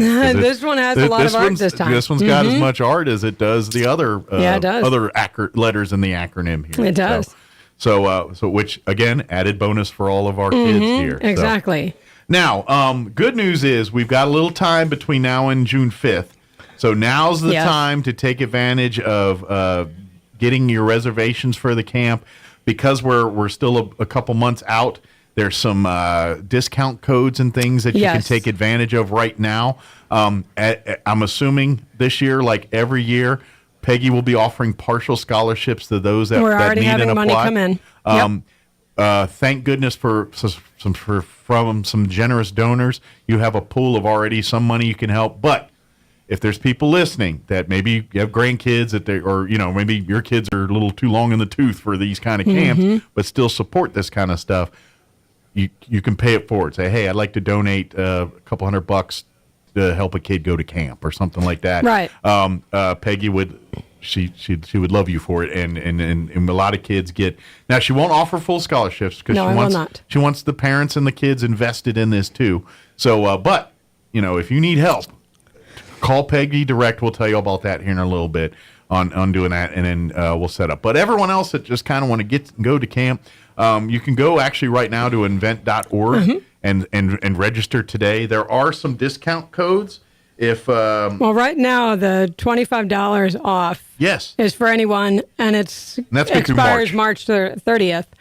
And the name of the camp this year is Wonder. Okay. So it's Wonder. So the code for the camp this year is Wonder 25 because it's $25 off. Wonder 25. Gotcha. The cost of the camp before any discounts is $275. Okay. So it did go up a little bit. And we do have extended, and the camp runs from 9 to 3:30. Yes. Okay, every day. And each, like, we talk about the price of the camp, all of that, the 4 projects and everything that covers the cost of all of that, and then all of the, things that go on during the day at camp. I think then they get like a shirt or something. Yes, and they get a t-shirt. all that's part of that fee. So that's why, you live in the world just like we all do. Everything else is more expensive nowadays. Yes, Unfortunately, it costs more to build a camp like this right now. Right, so, but they send us like 40 boxes. I mean, we get tons of materials. And like we said, if don't make money the hurdle here. If you want to have a kid that we'll figure out a way to get the money taken care of. One way or another, we will. Most of the money taken care of. Well, we'll get you. I mean, every parent's going to invest, but we don't want money to be the reason why a child can't go and enjoy camp convention. So we're going to make sure that's not the problem. Right, and we do have extended day hours, which we've offered in the past. Sure. And that starts at 7:30 a.m. and goes till 5:30 p.m., except not Friday afternoon. That's the last day of the camp. Right. Yeah. It's an additional $100. So in case you need that. Yeah, and that's great for if parents, because the camp starts at 9 a.m.? 9 a.m. Some of us have already been to work for 4 hours by 9 a.m. So if you want to bring your kid in early, and the good news is it's not like they're just sitting staring at the walls until 9 a.m. They're doing camp activities. They're doing things that are separate from the camp, but are part of the camp. It's an added value type thing. Exactly. And then, of course, then after camp, they're going to be around a little while, and that gives you more time to get off work and get home and pick up your students, your kids, and things like that. Exactly. So for an extra really fee, nice. We can stay a little longer, and if you don't have arrangements to have your child taken care of before or after camp, it's a great option. So again, reach out to Peggy, and she'll talk. And again, you can go to event.org and sign up for the extended or the. Now, what about LITs? Do you sign up through invent.org for that too? Okay. Same. They're $100 off. Okay. Automatically, and I don't have scholarships for them. Gotcha. But those are the middle school kids, so they're at $175. So that's not a bad deal. And there is a limited number of positions available. Obviously kids too. There is a hard cutoff. What's the number this year? Like 140. 140. They can't accept more than that just because that's how many materials, supplies, everything they've got for 140 campers. So that's the ceiling. Now, we'll get you in. Don't get me wrong. But what I'm saying is, don't wait till June 4th to decide you want to go to camp convention. Because now my numbers are already up. Good. Yeah. That's it's awesome. more than last year by about 10. Awesome. Which is good. So that means that people are jumping on it. Yeah. Mm-hmm. And because they've known this camp. I mean, this happens every year. And this is with you doing zero promotion, zero anything, really, other than saying there's going to be another camp this year. And you've already got 10 people saying, you know what I mean? Yeah. You haven't really hit the hard promotion yet. You've already got kids, a higher number of pre-registered kids than you've had since last year. Well, I'm grateful because the RISD has now put these in the schools. So they're getting the word out. They're getting the word out. And the private schools. And I'm trying to get the word out like on the radio and wherever I can. Mm-hmm. So I'm really thinking that this year we're going to hit the 140, before June 5th. So let me ask you this. How are you on volunteers and everything? Could you need more staff yes, to be a part of this? Always. Because obviously 140 campers requires a lot of adults to make sure all the moving parts move the way they're supposed to. Right. Making sure everything happens the way it's supposed to. And it's good. I mean, this camp is, like I said, we've run It's a well-oiled machine. It is. But it does take people to move everybody around and navigate. So right. And I already have my assistant director. I have my teachers. I have, I'm going to reach out to the... Yeah, I'm getting, not yet. I haven't reached out to them yet because high school kids, they plan for tomorrow, not for, 4 months from now. I got you. So, but I'll be reaching out to them sooner than later. Okay, so be on the lookout. Expect a call from Peggy here pretty quick if you're a part of the camp in the past here. But reach out to her if you'd be interested. It's June. Now, for the staff, I'm sure there's a lot of planning and meetings and things leading up to June 5th. Not too many. Not too many? Okay. No, I But your commitment will be that week of June 5th through June 9th. We always set up for, beforehand. Sure. We spend the day setting up. Sure. And imagine if there's any training or anything for any of the staff and all that. A lot of it's online, though. Okay. And then I do meet with my staff at least once. Okay. I've already met with my teachers once. So there's a little bit of commitment prior up to, but the main commitment is that week at camp. Oh, yeah. Coming prepared all day to come and have fun with the kids, and ain't gonna lie, you're gonna be good and tired at the end of the day like everybody else. But that's the idea, is to have a fun-filled full day of camp, and the counselors and the campers all go home happy but tired because they've been busy all day. Right, and you don't see the kids on their cell phones during camp. You don't see the kids on anything electronic. They're engrossed in the activity. They're engrossed in it, and that's what you want the kids to do. You want them to be busy. You want them to have their brain going. I mean, I'm seeing, and I've heard from plenty of teachers, the kids don't have the imaginations they used to. They don't have the memories I think they do. We just used don't give to. them an outlet, you know? Right. Yeah. Right. And there's a problem because everything is so electronic and everything is fed to you so often now that they don't have, as you said, they don't have that outlet to really show their creativity and their imagination. How many times were we kids, and as much to just keep us quiet and occupied as anything else, they hand you a notepad and a pencil and say, here, draw or sit quietly. Yeah. You know, that's not how it works now. No, now it's hand not. them the phone and say, play Angry Birds or whatever they're playing. You see a 2-year-old in the shopping cart with a cell phone. I'm like, wow. When we were kids, it was like, here, read this book, here. Or look at what we're doing. Yeah, yeah. But even like the stuff they gave us to keep us quiet while the adults worked was engaging things to our brain, not something mindless we just stare at for an hour. Exactly. You know, and that's and it's a blessing and a curse in some ways because we do want the technology, and at the end of the day, we're teaching these kids to create these next level of the things that we're talking about here.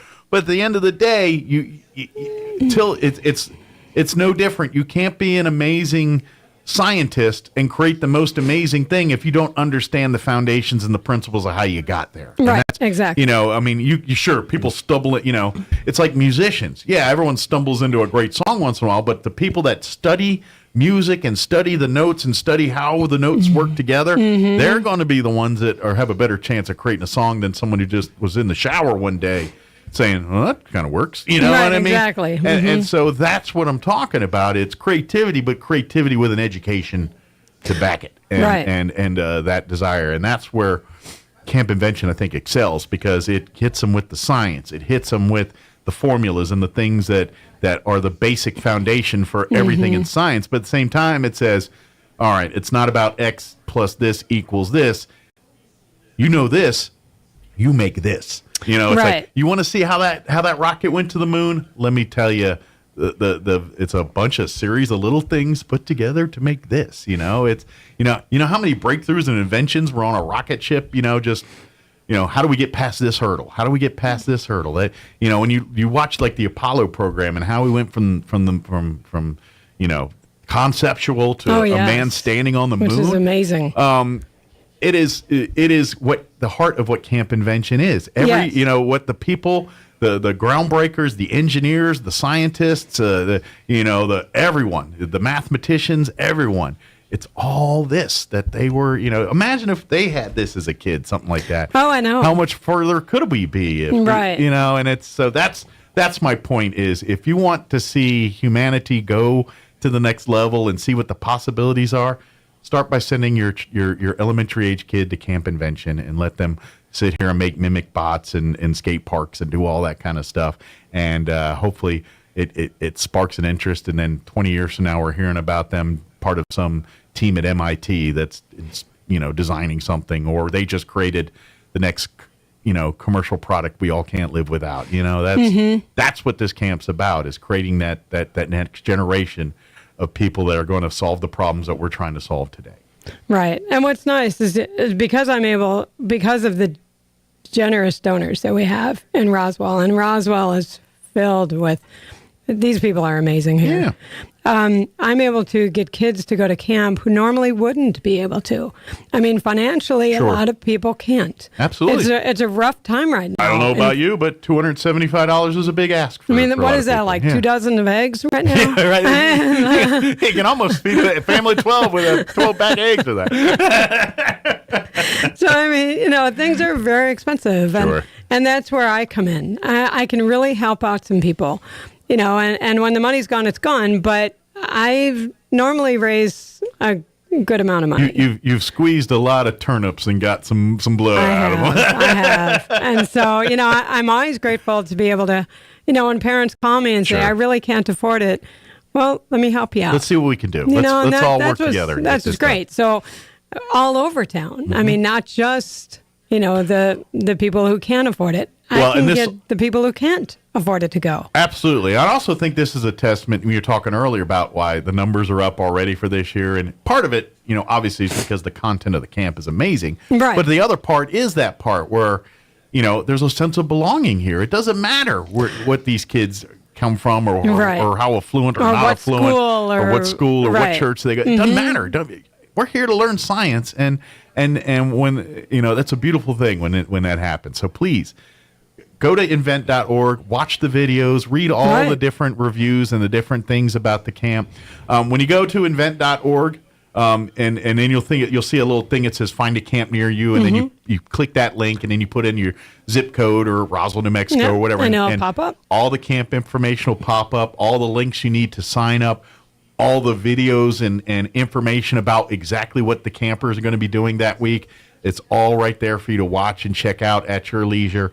So you can then make a decision and say, hey, this is something I want my kid to be a part of here. Now, like I said, if you get all this done this month and get your registration in before March 30th, you can use that $25 code, the Wonder25 in the code there, and save you $25 off the price. Now, I tell you, they're going to offer codes a little later.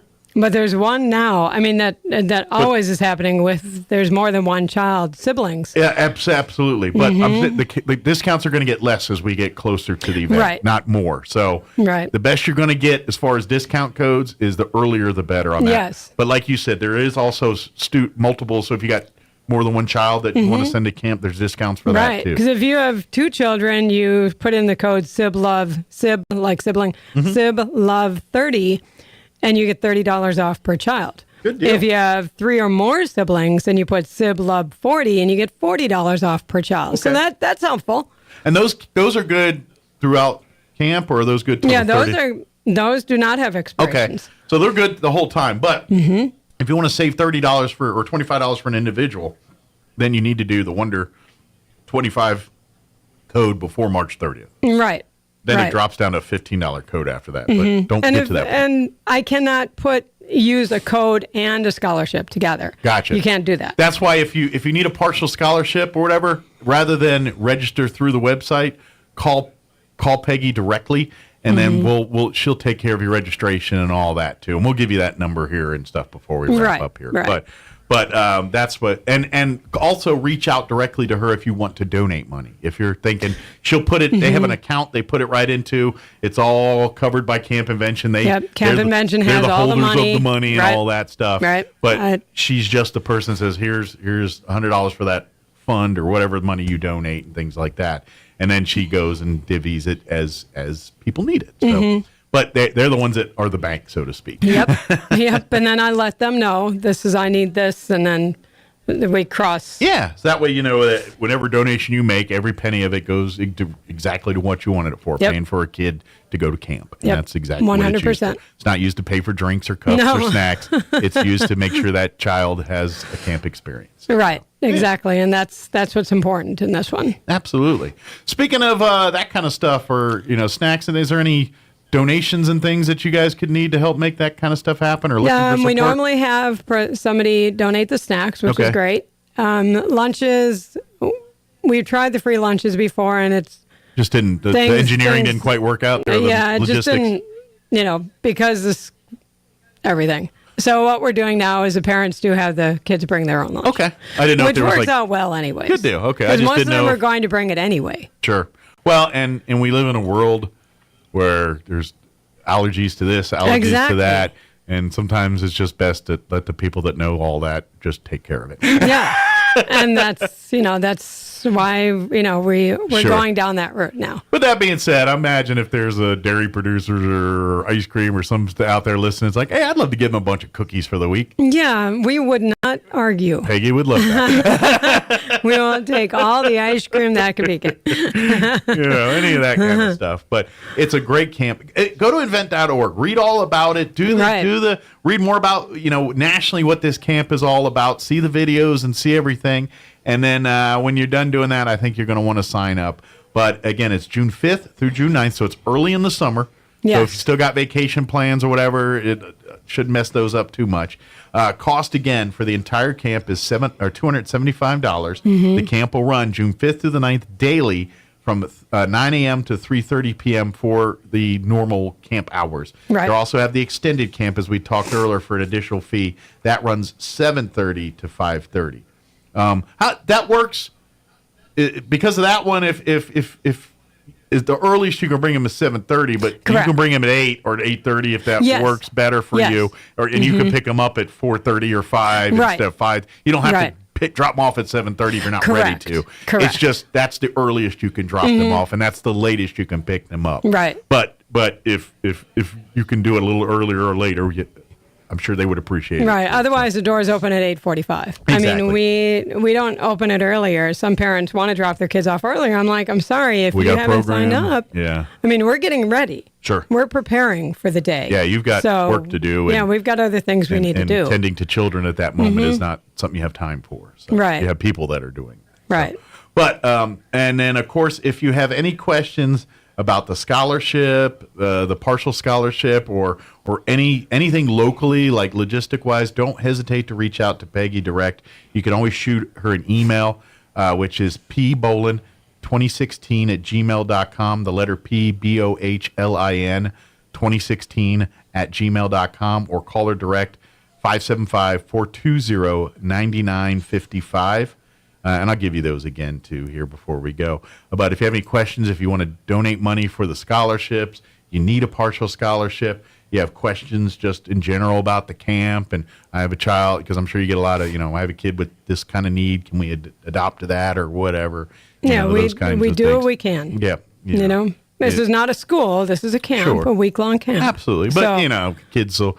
My child has to have a medicine at a certain time. Can we make sure that happens? And we can't administer. Yeah, medicine. you can, but we can make sure the parent can come and give the medicine. And give them the medicine. Right, because we personally liability and everything. If there's those kind of issues, then we'll do the workaround to make that. Right. But call Peggy direct to get those logistics worked out. Right. Preferably earlier rather than the day of and everything else when she's got 800 other things to worry about. But anyway, that's the number direct. And then, of course, again, this is for students in kindergarten through 6th grade. Entering kindergarten, entering 6th grade. Yes, entering. Right. So if they're pre-K right now. So if they're going to be in kindergarten next year in the fall here, then they can come on down. And like I said, if they're going into 6th grade here as well, too. And then, like I said, if it's past that, then they can be a part of the LIT program. And that goes, up to high school. Right, entering 7th to entering 9th grade. Yes. But if they're in high school right now, then they can be a leadership intern. Yes. And if they're in college right now, they can be a leadership intern. Perfect. So if you're interested in doing that, again, go to invent.org and read up on it, or call Peggy direct, and she'll be happy to explain what you're expected to be doing when you're doing it, too. Right, and I've already had some people reach out to me regarding scholarships. Good. I mean, this camp is known. This camp, and people... It's been going for 15 years now. It's got a following. It's got, it's on people's radar now, and they're very... And obviously, because they've seen the results from this camp, they're signing up back year again. Right. There's so many repeat campers, kids that came as kindergarten or first grade. I remember you. Yeah, coming back 2nd, 3rd, 4th, 5th grade. So...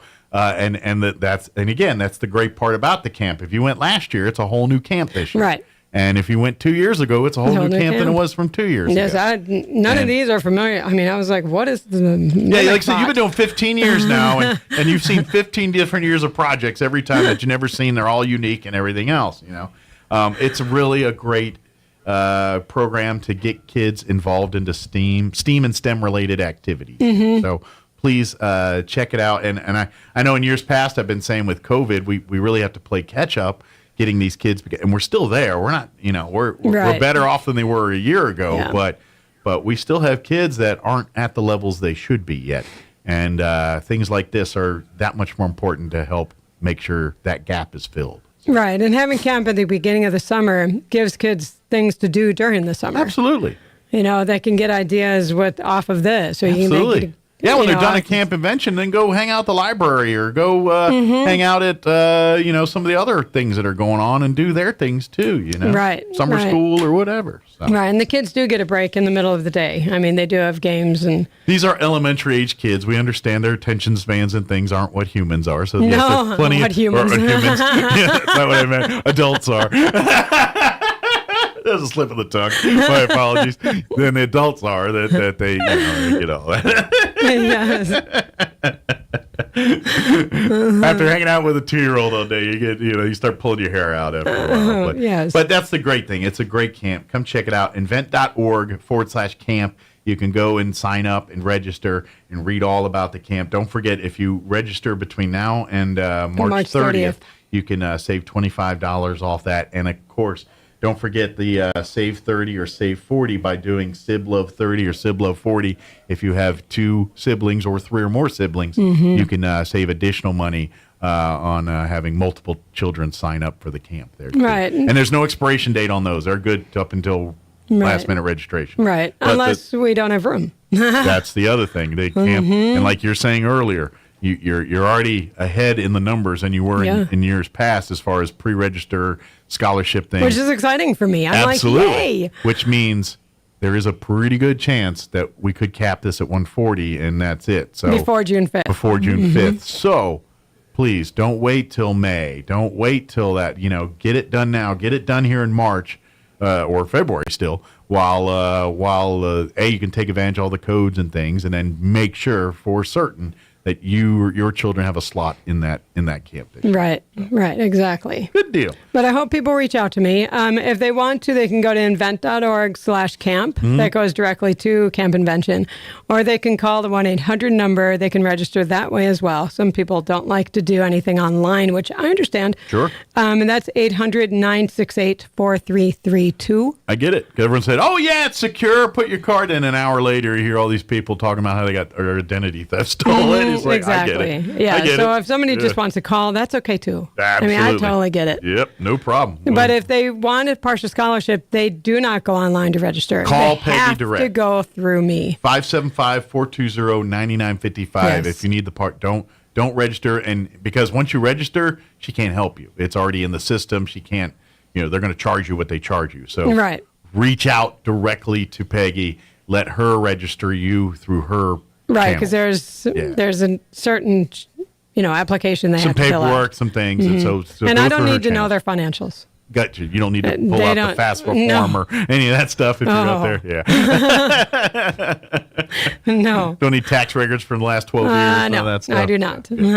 Nor their firstborn. Good. I don't need any of that. Not yet. It's coming, though. No, I'm just kidding. Very good. Is there anything we missed? Anything we wanted to share that we just got skipped over or spaced over? I don't think so. I think we covered. I mean, Good you and I deal. have done this a long time, Mike. So yeah, we have. We're kind of veterans. You certainly are. And we've talked about this camp enough where I feel like I've almost camped there. It is. I don't think you've ever showed up at camp. I'm usually. It's during the weekday when I'm usually stuck here doing all good kind point. of stuff. I think they need to give you a break. I'd love that. Hear that, boss? I need a break. Well, as always, Peggy, appreciate the visit. Sure. We'll see you again soon. And, all right, thank you. Again, invent.org. Go read all about this camp. Do it now while it's fresh in your head and before the camp fills up. So, good deal.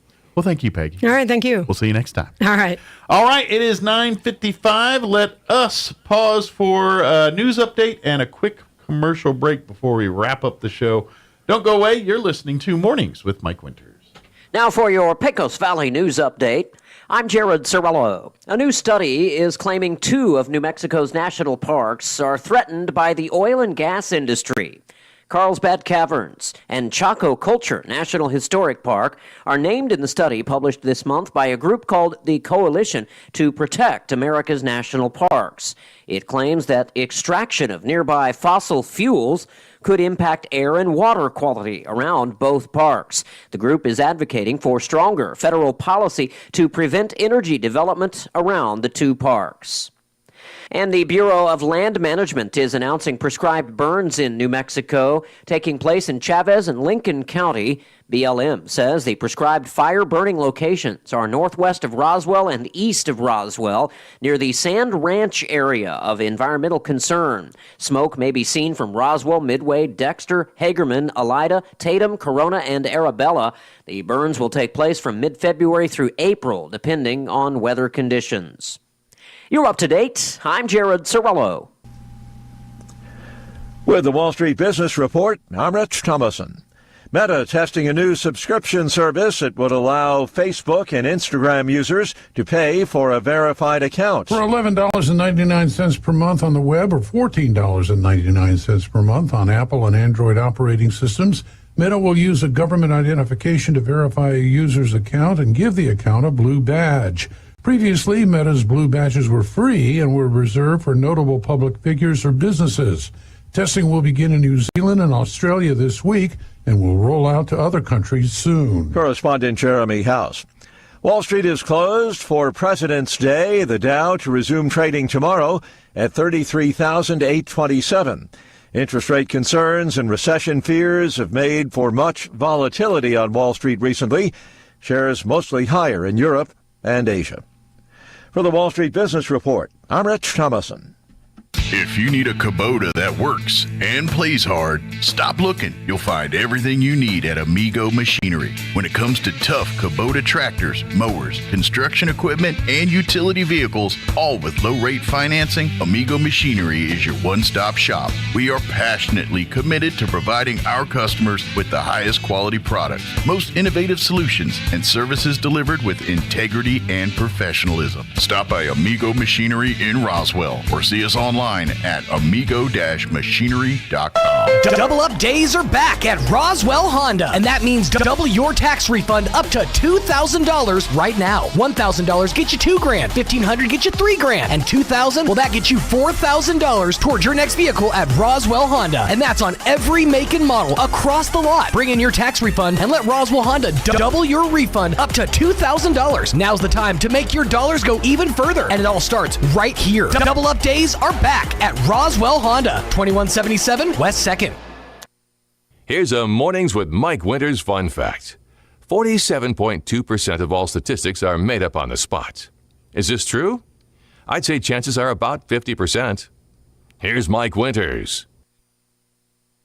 And that's about going to do it for us, closing in on 10 o'clock here. If you missed any part of our show, go ahead and check it out at your leisure. Just log on to ksvptv.com, click on the Mornings with Mike Winters channel. You'll find them there. Or you can go to our 106.5 Roswell Talk FM Facebook wall and find all of our interviews there. We replayed our interview with the DA's office at the 7 o'clock hour.